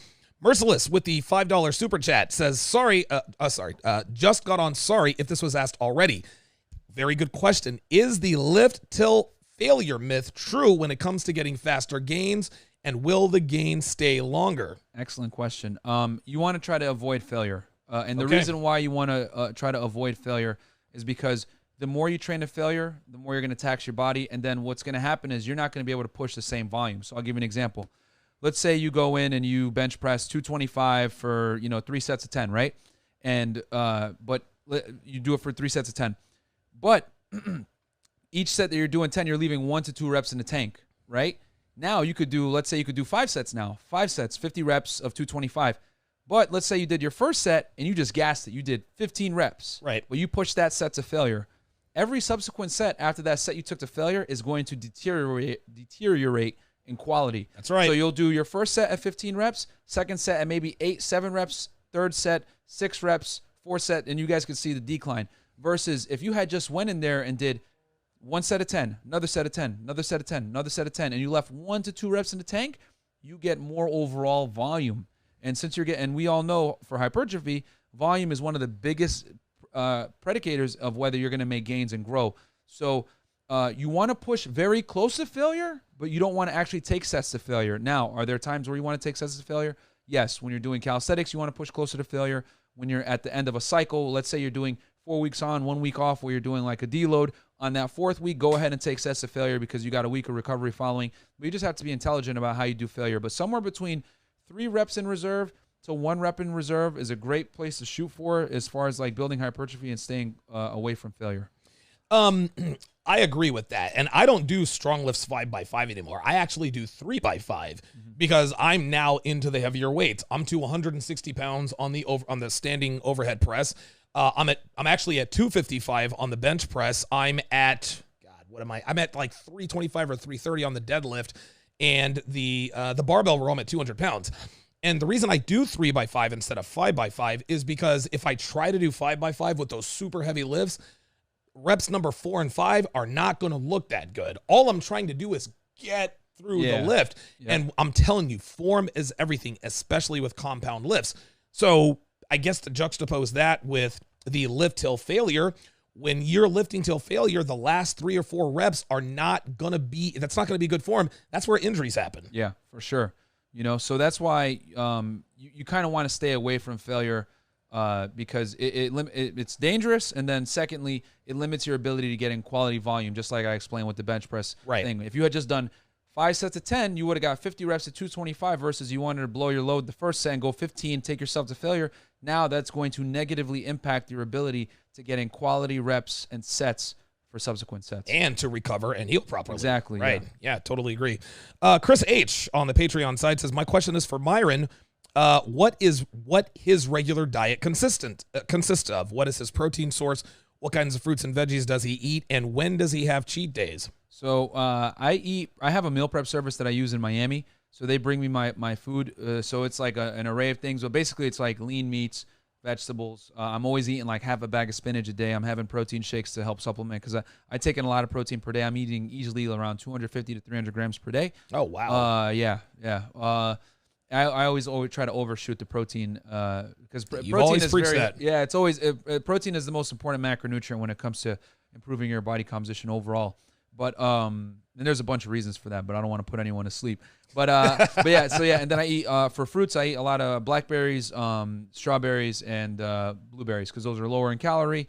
They taste good, helps alleviate that sweet tooth. And then about once per week or so, I'll have like a high calorie day where I'm eating. I'll eat like a bag of candy or something like that, and that'll help me with staving off any type of cravings and making sure that I keep my metabolism up. But yeah. That's pretty much what I do. Good, very good. Ken Rose with the $5 super chat says, totally agree with Myron on consistency. Did a mostly keto carnivore diet while going to the gym once a week for a year, and I lost 50 pounds. Wow, once a week. Red Pill Mike, another $5 super chat, says, I am a big advocate on taking regular week off rest periods to aid in muscle recovery and prevent injury. Your body is not a machine. Be smart. This is something you do on my training schedule. You give me 1 week off to sort of recover. Explain why that's important, because a lot of workout zealots be like, oh, no, I can't take a week off. I'm going to lose all my gains or I'm going to go back to square one. How important is it to have those 1 week off rest periods, and how often should they do them? Yeah, so it's called the deload, and the deload is basically a period of time where there's 2 options. You can either take the entire week off, or you can go to the gym and work with submaximal loads. I'm talking less than 25% of your 1 rep max, and you're just kind of doing the motions. And this is important because when you're pushing yourself to the, you're pushing yourself to the brink of failure all the time, consistently training hard. You're gonna need some time to come back and recover. And what the deload does, it allows for super compensation. So that time off is gonna allow you to come back stronger. So when you do your next cycle, you can up the weights from what you did the prior cycle, so that you get stronger over time. This is a premise called progressive overload, which is very important for hypertrophy. This is why I say CrossFit is an inferior way to build muscle mass, because the workouts aren't consistent so that you can track progress, therefore track volume, therefore get gains. So that's why it's important to do deload, so that you can basically recover, come back, super compensation, and then when you do your next cycle, you're able to increase the weights, 2 to 3%, whatever it may be, so you can consistently get stronger over time and hopefully build more lean body mass. Good. You're a wealth of information, man. BSDR, $10 says, what do you think about the reverse pyramid? You ever heard of that? I've never heard of that. I think that's maybe the reverse food pyramid. I don't know. Elaborate for us, if you would, please. BSDR. Igbo Quenu with the £5 says, hi, Myron. Do you do virtual consultations? Yeah. I'm based in the UK and interested in shredding fat. Yeah, man. Go on my website, book a consult, or hit me up on Instagram, either or, and I do 30-minute and 1-hour consultations, whether you guys want to get in shape or talk about girls. I'm glad that we actually did a fitness one. It's always I'm talking about girls and how to deal with chicks in Miami, which I enjoy that too. But this is good to see the fitness questions coming in. But yeah, man, hit me up on there, and I'd be happy to give you a consult. We'll get you sorted. And, a lot of the time, the guys will do a consult with me, or they'll work with me one-on-one, either or. But the consult, I'm able to tell them, okay, this is where you're messing up. This is what you need to do. This, whatever it may be. And you can go on it alone, or I can help you, either one. All right, let's switch gears here. Speaking of which, we're going to talk about girls. Awesome, we're going to talk about girls, man. Yeah, let's do it. So, wait a minute, hold on. I actually had the, hang on a second. These were mostly just fitness questions. So David O on Patreon says, one of the shows Myron did with Donovan, he mentioned different cities have different game that works. As an offhanded remark, he mentioned Phoenix, but not specifics. So what kind of game works for the Phoenix Tempe area for a guy just out of college? Or is that a better question for a one-on-one? Well, I'll answer. So I can answer that here. So for the guys that are wondering, I was in Phoenix back in November of last year. John from Modern Life Dating came to the United States. He came actually for a training. Yes. And I met up with him over there with some other business partners. And while we were there, we actually went out, I think, 2 or 3 nights in a row. And I was able to close 2 nights on cold approach doing night game. There you go. In a row. It was good. But what I noticed when I was in Phoenix is you guys have a lot of hot girls out there, man. I'm not going to lie. I was actually they're all over the place. Pleasantly surprised, because when I go to most major cities now, I'm ill. You know what I mean? Because Miami spoils you, man. We have the highest concentration of attractive girls. So when I go anywhere else, even when I'm in New York City, I'm like, yo, these girls aren't even hot. So, you know what I mean? So when I was in Phoenix, I was actually pleasantly surprised. So my thing is, again, volume. You need to work volume when it comes to dealing with women in general. So you got to get out there and approach. And then you got to understand that most of the women, the demographic of women you're going to be talking to, are probably going to be younger girls that go to ASU. So the thing about dealing with young women, guys, you got to understand, girls just want to have fun, seriously. Right. So if you can be that fun, you can be funny, engaging, charming, etc., it's going to help you a lot. And social calibration goes a long way, man. Most guys are socially inept. So if you can come in there and, display a little bit of social acuity, you're going to stand head and shoulders above most men. So, yeah, those are some tips I can give.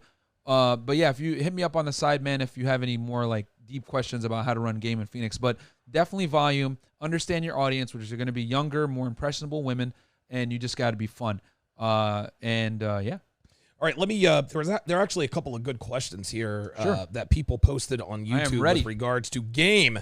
Okay, let's go to Adam asks Myron, have you considered doing a show going through more of your personal real-world experiences and breaking them down? Not only are they interesting, they are very informative. Very good question. Definitely. I got I do my Monday podcast, the Games podcast, which Donovan was the first guest on, actually. Appreciate it. Where we broke down games. So I do that where typically I interview someone and we talk about game, whether it's another city or whatever their specialty is. And then I have the Fresh and Fit podcast on Tuesdays and Thursdays with my partner, Fresh Prince CEO. And we basically talk about our experiences in Miami, how we deal with girls. The last episode I did, we did 10 signs that she belongs to the streets. And we drew heavily on a lot of experiences we had in Miami dealing with girls. And then on our Patreon, we have the top 5, which obviously is not safe for no YouTube. way. No, sir. On our Patreon, patreon.com/freshfit, one word, freshfit. But yeah, we talked about the 5 things that make a girl definitely for the streets. But yeah, I talk more about my experiences on there. And I'll draw from experiences if someone brings me on for an interview. But like, yeah, man, I'm always happy to share stories, like how Lil Wayne stole my girl one time and all that stuff. Oh, yeah. Right. Compete with Lil Wayne, man. Listen, if you take an L because of Lil Wayne, man. Like, it is what it is. So yeah, Tuesdays and Thursdays, guys, the Fresh and Fit podcast, 6 p.m. Catch us there. We talk a lot about L's and W's and stories. Men have to understand they're going to take more L's.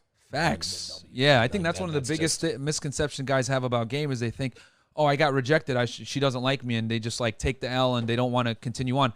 Guys, understand this. The top guys close about 10% of their leads. Yes. Okay? So world class, like pickup artists, whatever, somewhere between 7 to 10%. So if you're anywhere in that range, you're a god. So I think a lot of guys underestimate the sheer amount of volume that needs to be worked to truly be good with women, man. It's ridiculous, guys. It really is. And I think what a lot of guys have to understand also, something you said earlier, if a girl rejects you, it could be because she doesn't like you. But what you have to understand, guys, is that I would say, and we'll never know because we're not women and we're not one particular girl. But my guess is that if a girl, just any random girl, rejects you for whatever reason, more often than not, it more than likely doesn't have anything to do with you. She could be having a bad day. She might be on her period. She might have just broke up with her boyfriend. She might have just gotten back with her boyfriend.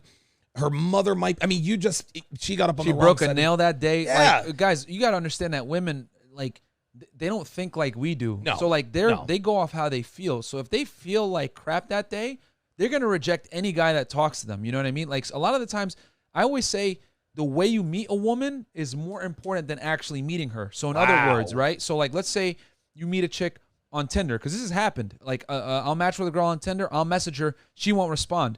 But guess what? She'll see me on like a website, like let's say like Seeking Arrangement or whatever, then she'll respond. Or you meet that same chick at a cocktail party, you know what I mean? Now she's all of a sudden receptive to you. So the thing is that the context in which you meet a woman matters a lot, guys. Yes. So if you meet her at a nightclub or a bar, she's not going to value that interaction the same as if like her friend had introduced you. Whereas like men, if she's hot and she's there, like, it doesn't matter how you meet her. You're going to be like, cool, like, you're going to entertain it. But women don't think like that. They all want the fairy tale. Oh, I dropped my books and we walked into each other and he picked them up and whatever. Chance meeting and all that. Yeah, they want to have that fantasy and be able to tell their friends how they met you. This is why, like, if you look at a lot of girls like Tinder profiles, they're like, let's have a bet that you won't tell anyone how we met, because they know deep down that meeting a guy on a dating app, they look at it as less. There's some hot girls that will never be caught dead on Tinder, but you'll see them on Seeking or you'll see them on Bumble, whatever it may be. So women take a lot of stake in how they meet you, man. So once guys understand that, it's going to be a little bit easier to accept rejection, because you might have not met her under the correct pretenses, you know, whereas like if you had met her through a friend or at a boat at the party, library or exactly. Right. So yeah, listen, just like you said, girls just want to have fun, and they also want to have a cool story to tell. And there is a television show that is predicated on just that. It's called How I Met Your Mother. Yep. And it's, I don't know how, it's like 7 or 8 seasons, this elaborate story about how this kid's parents met. And girls don't want to tell, hey, well, how did you meet your husband? How'd you meet your boyfriend? Yeah, we met on Tinder.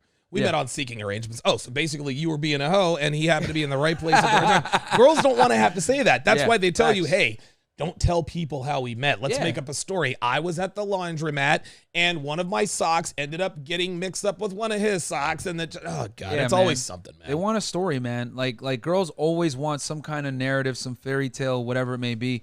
And it's hilarious too, because we all know that women are like painfully pragmatic when it comes to mate selection. Of course, you know what I mean? Of course. Shout out to Rollo Tomasi, man. He's so true about this, that, you know, men love idealistically and women love opportunistically. Right. And men are the true romantics. And the thing is, it's very true, because girls are always looking for a reason to disqualify you. And that's why they're so cutthroat with who they deal with in men. Right. And this is why, let's keep it real, so many men are just left out in the cold in the sexual marketplace. It's because women are so painfully cutthroat when it comes to who they deal with sexually. And like, they might be all about, oh yeah, equality, and you know, I'm all for everyone having their fun, or I love all races. But when they may select, oh no, he's got to be Chad, 6'3", tall, blonde hair, blue eyes. You know what I'm saying? So yeah, we're rounding third and heading for home. And so what we're gonna do now, we're, like I said, we're talking about girls' game, fitness, et cetera, et cetera. We've talked a lot about fitness. We have another question from Red Pill Mike on the voicemail side. This is actually a very good question. This is going to steer this conversation into a direction that we always end up going to with the black pillars. Go ahead and play it, Dev. Hey, Donovan, it's RPM. I just have a question for you and Myron to elaborate on. My question basically is, why are there guys in the red pill community right now currently saying that if you approach a woman or you act like a PUA under any fashion, you're simping, when one of the very first things you should learn as you discover the red pill is that women aren't attracted to, or do they smash simps? Seems kind of counterintuitive to me. Hope you guys have a good show Saturday. I'll be tuning in. Okay. So why is it that people in the RPC, the RP community, say that men who approach women are simps? What is that? I mean, it comes down to, let's face it, man. These black pill guys, a lot of them are terrified of women. Yep. They're terrified of approaching. And I actually say it all the time. When I was talking with Rolo and John from Bulldog Mindset, shout out to both those guys. One of the biggest one of the root problems of all guys' issues with women is not working volume and being scared of approaching women, man. That is like 99% of the problem right there. Because if you don't get out there and talk to girls, you're not going to have leads. If you don't have leads, you're not going to get sex, and then you're going to be mad. You know what I mean? That's what it is. So black pillars will say and do anything to try to demonize approaching women. Yes. And the thing is this, guys. Here's a definition of a simp.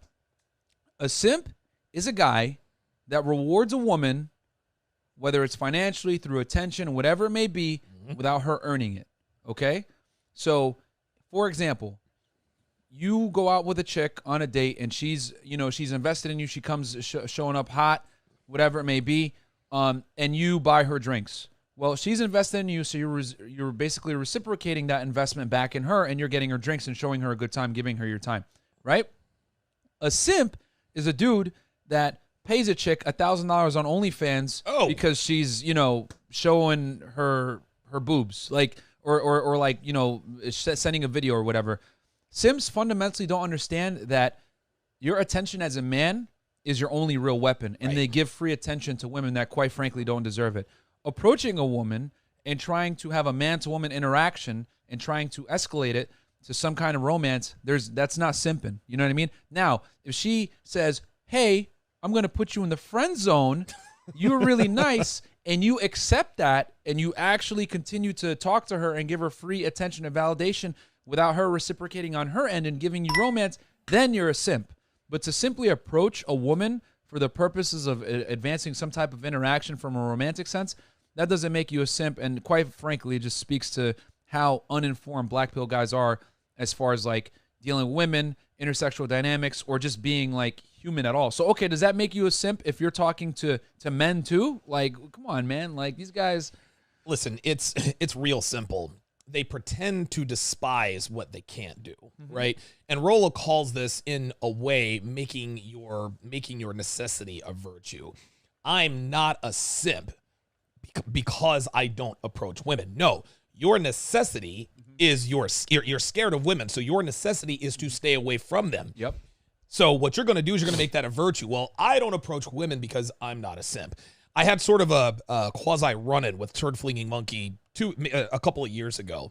It was ill-advised. I mean, and I completely cooked this dude. But looking back on it, it was something I shouldn't have done. I absolutely cooked his ass, and I shouldn't have done that. However, here was the issue. What he was doing is he was quite literally telling people that he was the hero because he decided to check out of the dating market, and that he was living a better life than me because he made the very difficult decision to have sex with an inanimate object.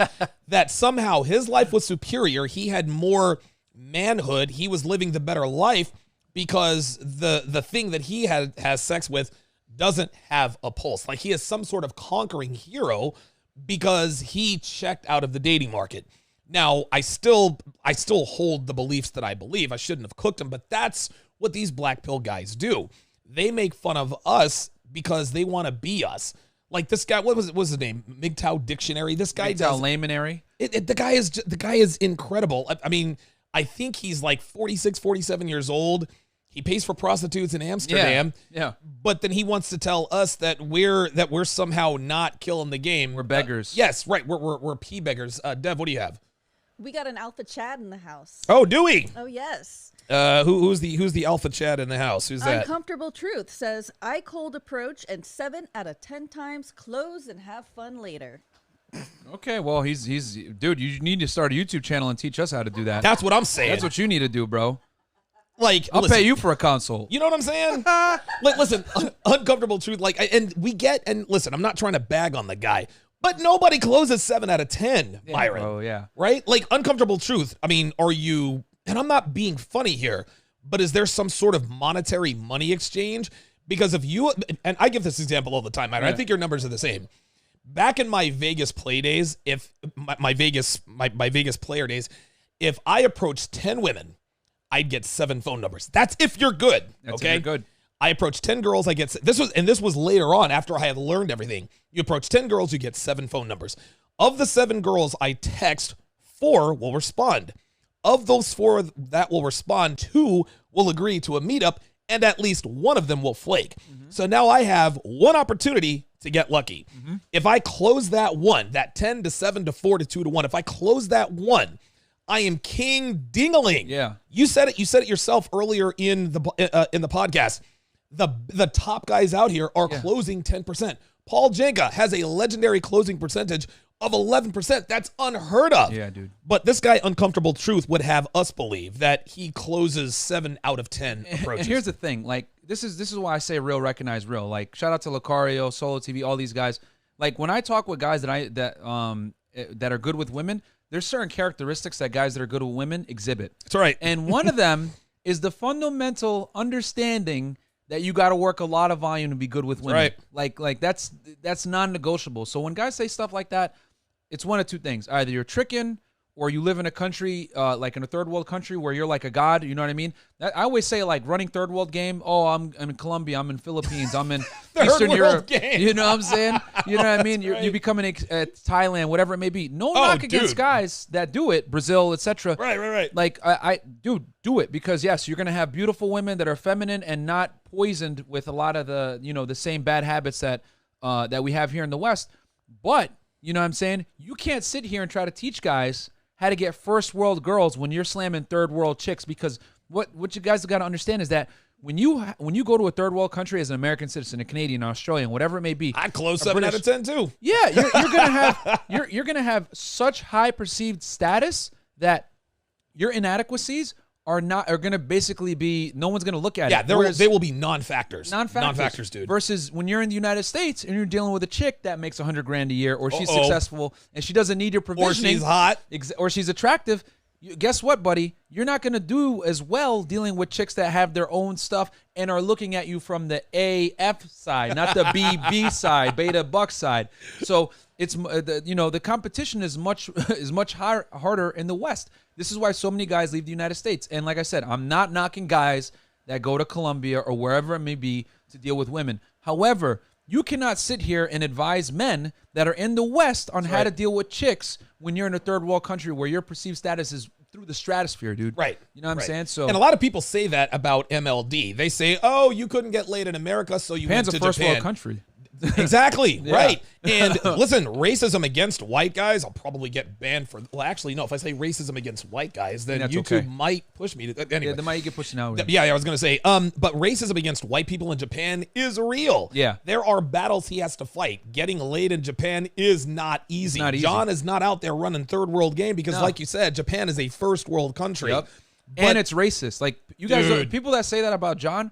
He gets turned away from restaurants all the time. They'll like literally tell him, "We don't serve your kind here," and kick him out, dude. Unbelievable. I did not know that. Yeah, it's bad. It's bad. So like when people say that, I'm like, bro, you have no idea. Like Japan is very, Asian countries in general, they don't care, man. But yeah, he gets kicked out of restaurants all the time. You know, they call him like a filthy gaijin or whatever because he's an American there, and they're like, get out, and they'll like. That's because he's banging all their women. Pretty much. That's the reason why. Probably, Dev, you got something. Our family on Sharpe Stream is hilarious. Oh, so what do we got on Sharpe Stream? Dre Raven says, is he using chloroform? Ay. Chloroform game. Yeah, I 7 out of closed 7 out of 10 Yeah, with the 7 chloroform. out of 10. Yeah, get out of here, bro. Like people that are pulling those kinds of numbers are celebs, or they're in a like in a third world country or something like that. Now, if he's using chloroform, I would say 70% is probably low. Yeah, like, yeah, if you're you should using have a chloroform, you should 100%. be in the 90s. Yeah, it should be in the 90s. What's Come on, up? man? You're not trying hard enough. What do you got, Dev? MD Godfather says, uncomfortable truth is a level 5 janitor, too. Leave some for the rest of us. No. Listen, there's a dude who said he was a level 4 janitor, and everybody bagged on him for it. But that's a real accomplishment, believe it or not. If you're a level 4 janitor, you're like I'm not saying that's like a CEO, but that's nothing to sneeze at. Like I had to do some. So the level 4 janitor, I forgot what the guy's name is. Like you're definitely one of my heroes. Reasonable Monday with the 20 euros says, Uncle Donovan, you're epic, and I push men to you as often as I can. Thank you for being a lifesaver. I greatly appreciate that. Somebody asked Uncomfortable Truth in the chat where he lived. He says, not trying to be the alpha Chad, but I'm 6'4", 225, have good game and make good money. I don't have time for all 7, but I have the choice. I'm 36, look 29 in the face. I'm not trying to be alpha Chad. Again, even with 7 out of 10 means he closed. So he's probably like saying, "Oh, Are you talking about number closing? He's Yeah. he's in Dallas, dude. I think he's talking about number closing. Yeah, number I closing can number doesn't closing. mean anything. Yes, getting a girl's number doesn't mean shit, right? Nothing. I just sat here and told you I got 7 girls' phone numbers. I mean, dude, 2 of them are gonna flake on me, right? Yeah. Like they're not all. I think what he's talking He's about. probably talking about number closing. I think he has to. And no offense, bro, but like, yo, it's not 2002. Number closes don't mean anything anymore. Remember, Mystery used to push that, like, get a number close or a K close. That was 02, 03. That's when numbers meant something. But now everybody gives out. Dude, Yeah, like yeah. it means nothing. Like chicks. I don't even know if we want to get into that, but yeah, number closing means nothing, man. Like it's like here's the thing, and going back to Red Pill Mike's question about black pillars and everything like that. Yeah. Listen, guys, we have no issues with MGTOWs, okay? MGTOWs got it right. Like their assessment of the current marketplace and how things are Spot on, man. Yep. Like literally, men are 100%, ostracized in the family courts, everything like that. Like getting married in today's day and age is very dangerous. So their assessment of the problems is correct. However, I don't necessarily agree with how to deal with it. You know what I mean? Right. Now, if you want to leave the marketplace, that's fine. You know what I mean? I completely understand if a guy wants to go monk mode, focus on himself, whatever it may be. Cool. But don't sit here, man, and lie to yourself and say, I went my own way, when in reality you got sent your own way, Oh, bro. wow. You know what I'm saying? Wow. Because like there are some MGTOWs that got their stuff together that are Absolutely. like, they're actually choosing to leave the marketplace. But there's a bunch of other guys, let's keep it real, neck beards, fats, overweight, don't have their money right, playing video games all day, watching porn religiously. You guys, you got sent your own way. That's right. the reality. And here's the thing, guys. Unfortunately, women don't care that you're not in the marketplace because they're only dealing with, I would argue nowadays, the women are dealing with probably around the top 15 to top 10% of men. Probably Not less even than that. 20 anymore. So, with the globalized sexual marketplace, because we talk about Instagram all the time. As you guys know, I'm 30 years old. I'm in the game. I'm in Miami, one of the most competitive places. So Instagram is real, guys. That's right. Like it is like online dating and dating apps and social media in general is real, guys. Like there are dudes that, my boy, Fresh Prince CEO, he literally gets all his leads from Instagram. So Wow, does he really? Which is incredible. You know what I mean? Wow. So He needs to come up with a course, dude. yeah. Like, We're that's gonna what's make up. one. Oh, there it is. We're See, working already on beat one me right to now. it. We're making one right now. But the point is, guys, is that times have changed. The MGTOW assessment of what's going on is correct. But to sit there and say, "Oh, I'm leaving the marketplace," when in reality you were never in to begin with, Right. You know what I mean? Don't lie to yourself, man. And here's another thing. And let's make sure we make this distinction. Not all MGTOWs are created equal. Yes. Right? Yes. We've got MGTOWs who are living that life, like Coach Greg Adams. He's living that free agent lifestyle. sure. He's a MGTOW. Joker, that dude is a MGTOW. That dude is building a bus. He's going to be off the grid, like he is living that life. But then there are your lower level MGTOWs. Yes. And You low-level MGTOWs, or I'll put it to you this way. You guys are those are the black pillars, right? Yeah, exactly. Guys like MGTOW Dictionary that are paying for prostitutes on one hand, then on the other hand, getting on 8-hour streams saying they hate women. A lot of these guys, what they do is they go to these third world countries, they pay for sex, they get prostitutes. So and they can't get women through natural attraction. Right. So obviously they're going to be jaded because they're seeing the worst side of hypergamy. There you go, of course. They're literally making a sexual transaction. So yes, of course they're going to be mad and jaded because they have to pay to get female attraction, and that's going to piss anybody off. So the fact that and you cannot base all women on your skewed perception of what's going on in your life because of your own low sexual market value.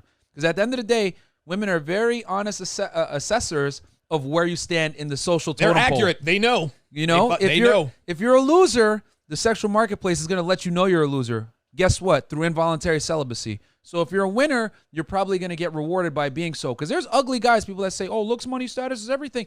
There are ugly guys that have a clout that get more chicks than all of us. So truly, I'm not saying a female's validation puts you, says where you are in the world. But what I am saying is that women coming after you typically is a byproduct of you being successful. So listen, guys who say looks, money, status is all that matters, those are the same. Listen, these are the same guys. It's exactly the same as a woman who says all guys want are these skinny supermodel hot girl 9s and 10s.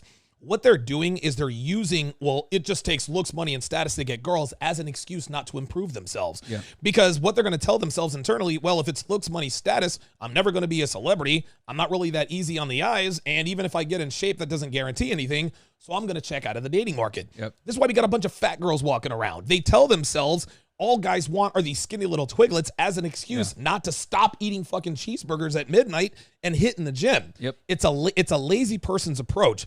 Going back to what you were saying, or going back to what I was saying about MGTOWs, there are a lot of people in MGTOW's ranks that make the MGTOW sector look bad. Yeah. The top level, the main MGTOW guys, the guys who actually live the life, the guys who actually have something to contribute, those are the real MGTOWs. Yep. The bottom level MGTOWs are the guys who bitch and moan all the time. They go after other red pill guys.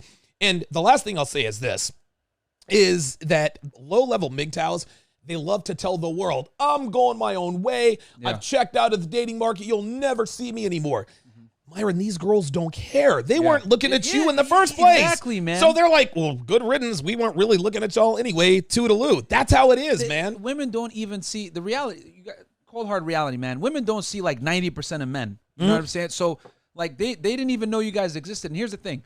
Like I like to use the example like Coach Greg Adams, Joker, etc. Like these guys are choosing to leave the marketplace. That's right. Obviously, they got their life together. They got their money right, whatever it may be. So it's MGTOW when you choose to leave the marketplace. But when you were never in it to begin with, bro, how are you going to, you know what I'm saying? Like you weren't even in it. So it is what it is, man. And guys, they use that banner to kind of rationalize their failures in life with women. You know what I mean? And that's just what it is. So you're MGTOW only if you have the option of dealing with women and you're choosing to refrain. Right. We got to make up a new acronym. There's MGTOWs, men going their own way, and men who got sent their own way. Facts. So MGTOW, I don't know. Something like that. But I agree. There's a distinction. Yeah. There are some, listen, there are a lot of men who don't date. Some men choose not to date. Some men, the choice got made for them.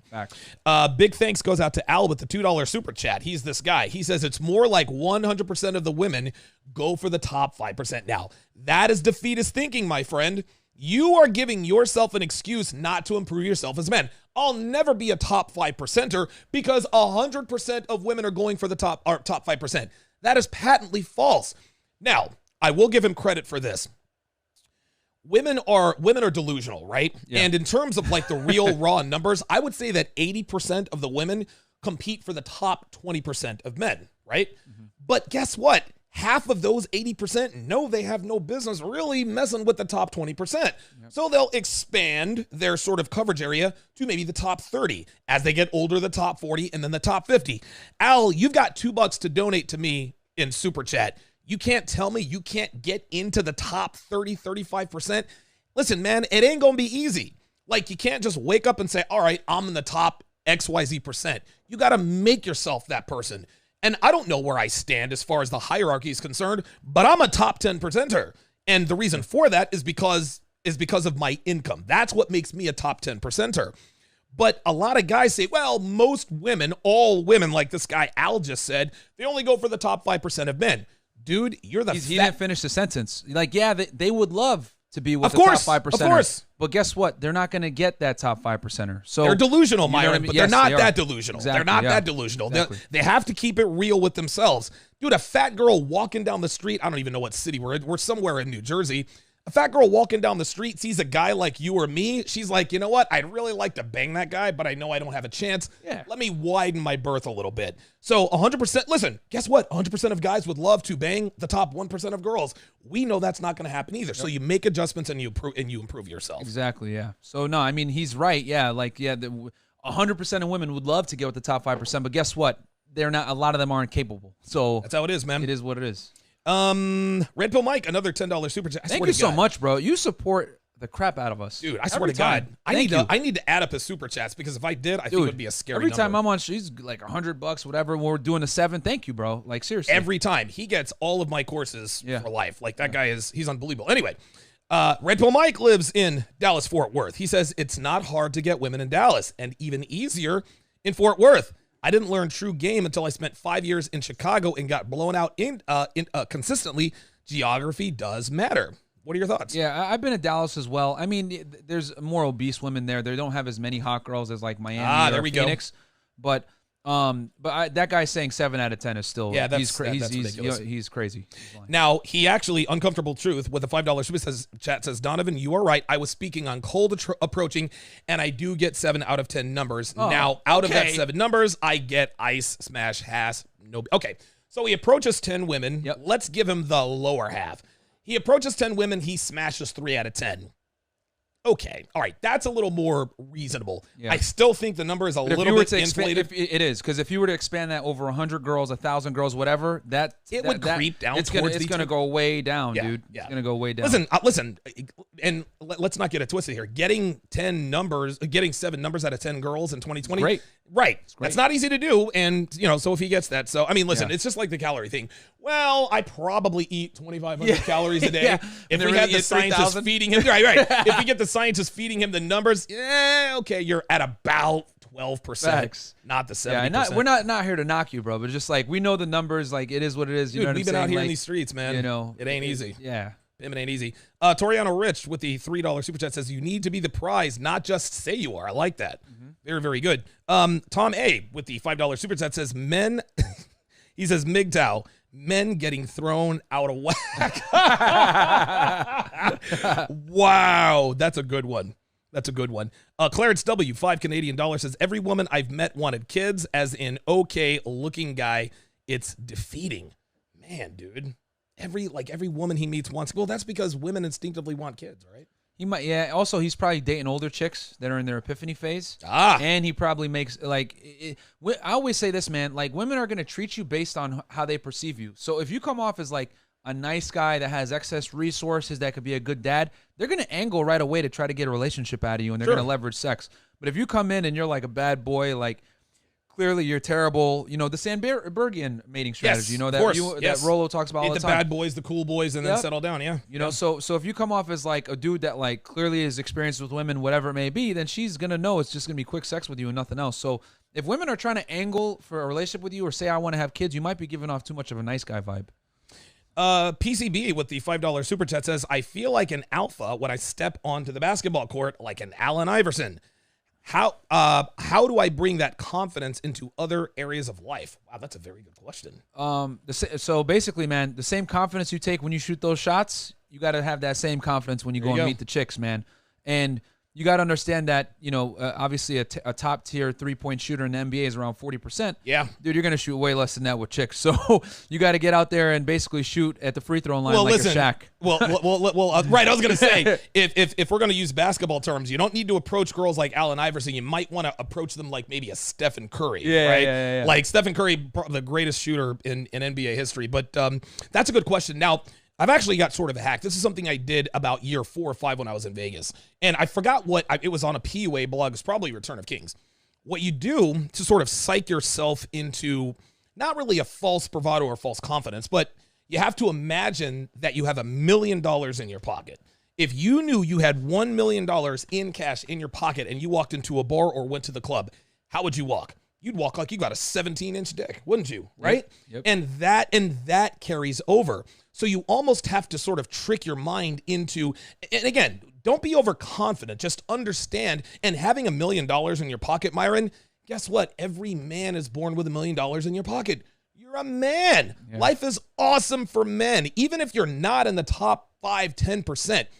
Dude, men who are in the top 60% live far better lives than women who are in the top 10%. Women in the top 10% are getting banged and bounced on all the time. They're freaking miserable. They're always bouncing from guy to guy. Chad didn't call me back. Keith is married.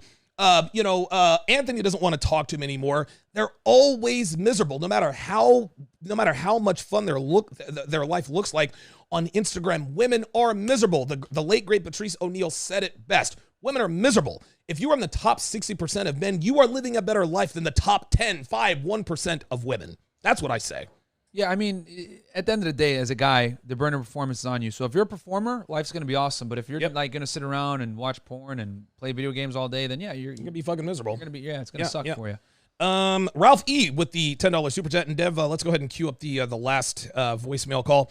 Says real MGTOWs are actually bachelors and still deal with women. They're, quote, going their own way from the third-party contract. Those that got sent their own way aren't MGTOW, but incel black pill. We need to coin something. We really need to come up with something about men going their own way, maybe men sent their own way, MS-TOW. I don't know. MS-TOW. Yeah, MS-TOW, Miss-TOW. We'll figure something out there. Listen, incel, black pill. And here's the thing, Myron. I've always said that there's really no such thing as an incel, an involuntary celibate. And the reason I say that is because you could be like MGTOW Dictionary isn't an incel. You want to know why? Because he pays for sex. Yep. Right? Yep. And believe it or not, there are counties in Nevada, Nye County, Story County, in Nevada. I may or may not have said that out loud. You can pay for sex. Yep. The freaking Bunny Ranch, the world famous Bunny Ranch. Yep. You can go there and you can pay for sex. But then they say, well, I don't want to pay for sex. I want it to mean something. Okay, so do you want to get laid or do you want to catch feelings, right? Yeah. They've got feelings for girls. They're not banging you.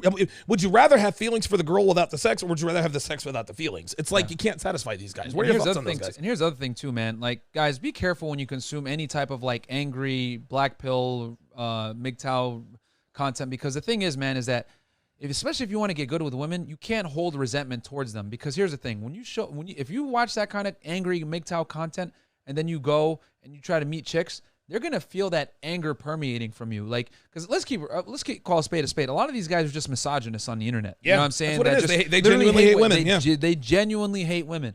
And I agree with Rolo on this 100%. We're better together than we are apart, man. You know, men and women are different, and we complement each other. And Camera Dev. Obviously, we've been able to create this amazing society with men and women working together. So. Don't watch that content, guys. It's going to make it actually much harder for you to deal with women because you're going to carry this resentment. And like I say all the time, women are very socially calibrated. So if you come off as like some kind of weird dude, or you're like awkward around women, or you're like a misogynist, they're going to feel it right away. They're not going to want to deal with you. So Fresh Prince CEO, $5. Hey, shout out to Donovan Myron. Thanks for doing this fire live show. Reasonable Monday, as Devin's other boyfriend is texting her. Please turn that off. Thank you. Reasonable Monday. I make fun of her all the time. Yeah. Anytime her phone goes up, be like, listen, tell him you'll be home later, or tell him you'll text him when you're in the bathroom. It's the dog walker. The dog walker. Dog walker. Got it. Yeah. Got it.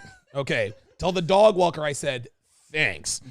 Reasonable Monday with the 10 euros. I greatly appreciate that. All right, Dev, let us listen to the last and final voicemail box call, and I think this is from Clarence in Canada. This is a very good question. Hey, Don and Dev. It's Clarence W. I'm from Canada. So my question is, with the way everything's going with this whole feminist movement, the whole left, attacking traditional nuclear families, where do you guys see things going in, let's say, 15, 20, even 25 years? Is the pendulum going to swing to the other side, or are we just going to keep devolving as a society? I'm kind of interested in this, so thanks for the show. You guys are awesome, and keep up the great work. Question. That is a very good question. And you're a young, now I'm 13 years older than you are. I'm 43, you're 30. We are literally a generation apart. And again, I shouted out John last night when I did the trial show. It would appear that we are starting to get some national attention. I was invited onto the Dr. Phil show. I gave him the double middle fingers. That's never going to happen. Roosh was on Dr. Oz. Like, people are starting to really get it. Anthony Johnson was on Piers Morgan a while back talking about his event. So what are your thoughts? Do you think that, and I guess that's a good question, what does the nuclear family look like in 25 years? When Myron Gaines is 55 years old, right? Still slaying Miami hoes at the ripe old age of 55. Is the nuclear family going to be better off than it is now? Or does it have to get worse before it gets better? So this is an excellent question. And honestly, I don't see it getting worse. I don't see it getting better with the nuclear family. Right. I think we're going to keep going down this path of high divorces, low marriage rates, low birth rates. It's going to continue. And a reason why it's going to continue, I know you guys like to blame women all the time, but the reality is I don't blame the women. Guys are going to wake up. Ooh. And guys are going to start to realize that committing to a lot of these women is dangerous. You know, because what Dr. Phil's invite signifies to me is that they're watching. Yes. They're watching. They probably studied your content for a while, probably some other content creators as well. You know, I wouldn't be surprised if they possibly might have asked other people to come on. Oh, yeah. So they're definitely watching this stuff. And what and the thing is this, more and more men are waking up. As less and less men get sexual access to women because of the globalized sexual marketplace that we're in today, where I think sub 15% of guys are actually getting action from women nowadays. You know what? I agree with you. I agree with you. So what you're saying is that better than 85, or you're saying 80 out of every 100 men, only 15 are getting laid. So 85 out of every 100 men are not getting laid. I agree. Yeah. I agree. I would say because the thing is that, and again, because I'm in the game, guys. So like, I'm dealing with these girls, and the thing is this: the marketplace has made it where women now have access to high value men all the time. So a girl, and here's, you know what was a huge red pill for me? I used to see this chick for a bit, and I asked her, hey, let me just see, like, just out of curiosity, because we were just seeing each other. Like, she was not my girl. I was like, and I was like, you know, trying to collect this information. Can I see your DMs? Dude, athlete, blue check mark, celebrity, blah, blah, blah, soccer player, whatever it may be. Jesus. And in my head, I'm like, wow, if this is going on to, like, you know, any attractive girl is getting this kind of attention from high value guys, it's no wonder that so many guys are getting left out in the cold in the sexual marketplace. Now, as more guys get left out in the sexual marketplace, they're not getting access to women, whatever, they find content like this. There you go. They seek solutions. Right? They seek solutions. Men are deductive problem solvers. So they go on Google, why is it so hard to find a girl or whatever? You know, they find The Rational Male. They find your podcast. They find me, MLD, whatever it may be, Modern Life Dating, whatever it may be. Rich Cooper, Entrepreneurs in Cars, shout out to him. Like, they're going to find these guys, and then they're going to start to connect the dots on why it's so difficult to deal with women. And then they're going to have to make a decision. Am I going to rise to the occasion and get better? There you go. And become a top 15% or top 20% or whatever it may be? Or am I just going to leave the marketplace? And quite frankly, a lot of guys are like, screw it, it's not worth it. Right. So, or they'll pay for sex or whatever it may be. So as more men wake up and figure out that marriage is a bad deal, that things are not skewed in their favor, that women pretty much dominate the relationship market. They are the buyers and everything, and we're the sellers. And they only buy from a small percentage of men. Guys are going to start, waking up, and it's just going to change the marketplace. And when guys wake up, they're going to realize a nuclear family is not in their best interest. Yes. And that is why I think the nuclear family in general is probably going to continue to dwindle. And then feminism is only going to get stronger. Yep. You know what I mean? So with all these things going on, I think the nuclear family it's going to be a rarity soon. No, I agree. Dr. Phil not only reached out to me, he reached out to Rollo, and he reached out to Sandman. Really? Yes. And okay, that tells you they're watching your guys' content. Of course they are. They've been studying for months probably too. Listen, here's the thing, man. Wow. The mainstream has been aware of the red pill movement for a while. Yeah. But because of the marginalization of who we are, they think that we're just a bunch of angry, sexless neckbeards, whatever. They held this belief for years and years and years. Okay, they're not really a threat to anybody. But then they really started watching and said, wait a minute, this guy Donovan Sharpe actually has himself together. Yep. He's a dude. Myron Gaines is a good looking guy. Wait a minute. We thought that the red pill movement was a bunch of fat, angry neckbeards on 4chan who watch video games and porn all the time. Yep. So what they figured out is that, wait a minute, the top guys actually have themselves together. We need to squash this threat because clearly guys like MGTOW Dictionary, he isn't shit. They're not worried about him. They don't want won't even show his face on camera. No, of course not. They don't want to talk to him. They don't even want to talk to Turd Flinging Monkey. Yeah. And I hate to keep bringing that guy up, but he's the king of the incels. They don't want to talk to TFM because TFM doesn't matter. Surprised they invited Sandman. Well, Sandman and TFM, I think, are a lot alike, but I do like Sandman's delivery. TFM is as good as they come. Like he's intelligent, but he's pompous about it. Yeah. He fucks a sex doll. Like you can't be pompous and like you just can't do that. Yeah. And so they're like, okay, he's not a threat. Sandman has great delivery. Rollo Tomasi is obviously the godfather of the red pill. I'm this hot, fiery, tempery guy, but I know what I'm talking about. The fact that they're reaching out to some of the top guys, this means that they see us as an existential threat. They wouldn't bring us on if we weren't a threat. What they want to do is they want to try to bring us on and effectively distinguish that threat.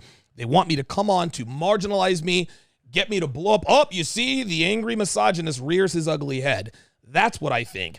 As far as the nuclear family, I agree with you. Yeah. It's going to get worse before it gets better. I think that the truth about women in a quote unquote red pill sense, I think it is definitely going to go mainstream sooner than later. That much I know for sure. It's already come. Like my little brother, he's 18. Like these younger guys are even getting it, because the internet, and he's right.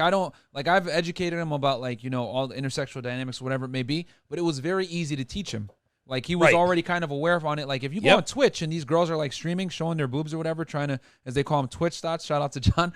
The guys are calling dudes in their simps. So no shit. Yeah, man. Oh wow. These young boys are kind of aware, man. So I think, like I said, more guys are gonna wake up. They're gonna realize that marriage is a bad deal, and they're not gonna. If they do choose to deal with women, it's gonna be on a recreational basis, and they're not gonna commit to them or take them serious. And unfortunately, when you have a lot of casual sex, when you have a lot of casual sex, families don't get made, nuclear families don't get made, and that's just what happens. So the birth rates are declining, marriage rates are declining. Yeah. So families get made, just not the kind that. Oh yeah, that terrible families. Yeah, terrible families. Yeah.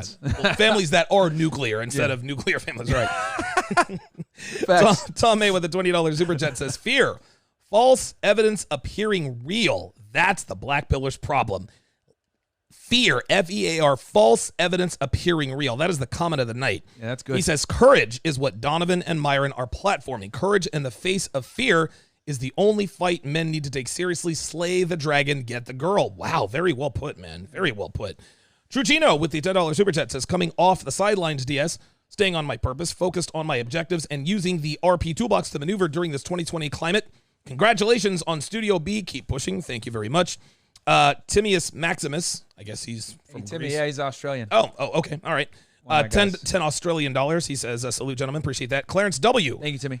Clarence W. in California says, thanks for discussing my question. That's the guy we're talking about now. It says, very good insight. Keep up the TRP work. Respect. Chris Pog says, Myron speaks fact. Seen him work game in person. Fellas, he knows his stuff, applies and shares with the fellas. Great show, Donovan. Well, this has been a hell of a show, man. This is, I mean, and like I said, when I came to pick you up, we're like, dude, like we talked about this months ago, and it's actually here. I can't believe it. Awesome. How did it go, man? I mean, how was this? This was great, man. I mean, guys, I say it all the time. Donovan's one of the hardest working guys in the industry, man. And, it shows, we're using, these are expensive mics, guys. These are really good. These are really good boom arms. Obviously he's got all the cameras set up here. Oh yeah. It's fantastic, man. He has definitely spared no expense with making sure that you guys get a awesome podcast quality here. And I mean, hell, after this is done, guys, I'm going to actually study how he has it set up so I can have my setup in Miami, and I'm going to bring Donovan up to Miami. Oh, there we go. We're down to Miami, and we're going to do another show down there as well. Yeah, that'll be awesome, dude. So yeah, man. I mean, this is, he's a number one podcaster in this sphere for a reason, guys. And this is awesome, dude. Thank you for having me. Yeah, absolutely. Thanks for putting me up and everything. Hey, come on, man. I flew you down. You know what I'm saying? I mean, I didn't want you to think that you were like an Instagram. Okay, listen, I'm gonna fly you out. I shouldn't say it that way, right? But yeah, this was a lot of fun, man. And I think the reason why I decided to do this is because it's one thing to see different content creators on the same screen. It has a different, much more profound effect to see them in the same room with one another. And which another. reminds me, actually, I have a gift. Oh, okay. Well, I did not see this coming. I got a brown paper bag here, as you guys can see. Oh, word. Let's see what this is. Let's see what's in here. Whoa. Oh, my God. Look at the size of that bottle. Holy That thing Jesus. is huge, right? That's what she said. God. Jesus freaking. Dude, I've never seen a bottle of. I have never seen Knob Creek this freaking big. This is incredible. And, of course, I got the vodka for Miss Devin as well. Oh, yeah. And That is poison low choice. calorie. Wow, very good. He thought about the calories. Jesus freaking Christ. Yeah, man. When you guys show up, you got to bring gifts, man. And I got Donovan a shirt too, so he's gonna wear it on one of the shows. Yes. I will wear it tomorrow on the 7. Wow, holy moly. Thank God, dude. Dude, the size of this bottle. Dude, how many? Dude, it's gonna take me forever to get Are through we this. getting turned up tonight? Yes, we're getting turned. Listen, You guys are to gonna us see try to some sound night like game the from kids. Myron. Yeah, right. Exactly. Yeah, we're actually headed over to. We're going to a really nice steakhouse afterwards. But yeah, listen, thanks for the gift, man. Thank you for having me, dude. I always bear gifts. I met Lucario like a month ago. I brought him his favorite liquor and a shirt too, man. So if you invite me, I got you.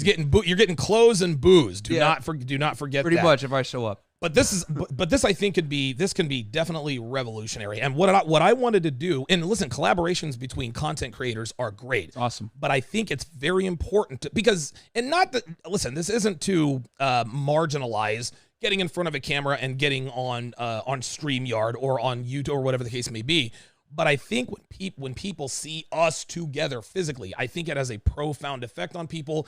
I think it motivates people. And really what I'm trying to do is I'm trying to sort of change the narrative. I'm trying to let people understand that, hey, these guys take this seriously. I don't just have a smartphone and opinion. I get on and I parrot and just talk a bunch of junk. No, I believe in what I'm doing, man, and that's exactly why I do this. But yeah, listen, thank you very, very much for coming on, man. Any last words? Where can the people find you? So yeah, man. Thank you, Donovan, again for having me on. You guys can find me on Instagram, my Instagram, my Twitter. My website, everything is Unplug Fit. Unplug Fit. You can find me on my website, unplugfit.com, if you want to book a consultation, whether it's game or fitness. I am taking on clients right now for fitness training, but I also do one-on-one consults to help you with, dealing with chicks, whatever it may be. And then my Patreon, I just made it with my boy Fresh Prince CEO, where we're putting a bunch of good content as far as how to deal with girls in Miami, the contemporary dating marketplace, IG game, online dating, all that stuff. On patreon.com/freshandfit. We got a bunch of videos up there uploaded right now. And we have our podcast on Thursdays at 6 p.m., the Fresh and Fit podcast. But yeah, man, our last post was the top 5 reasons she belongs to the streets, which we could not share on YouTube. But it's really good stuff, man. So get on the Patreon. It's only $5. Don't be a cheapskate. Learn how to deal with chicks. Patreon.com/freshandfit. Donovan, thank you so much for having me, dude. You the man, dude. Appreciate it. A couple more super chats. Okay, VMAD, $10, says, the new studio is Boss DS. Big ups to Myron, to the smooth operator. They are definitely watching. Coach Greg Adams and Better Bachelor is next. I'm working on them both. Greg Adams will be here November the 14th, so I'm looking forward to that. The Marfuki man with another $50 super chat says, to the guys winning, I'm a successful 29-year-old cabinet installer who has a great nest egg from remodeling and flipping a house. Yes, I'm chubby, but I have the gift of gab and charisma and no problem meeting women. I stay in my league and am happy. That, my friends, is what it's all about. Myron, thank you very much for coming on, man. This was a lot of fun. That's going to do it from Studio B. This is the first official episode of One-on-One with Donovan Sharpe. We are going to go and have a big, juicy steak, and I will see you guys tomorrow night at 8 o'clock p.m. Eastern for the 7. Peace out. There, guys.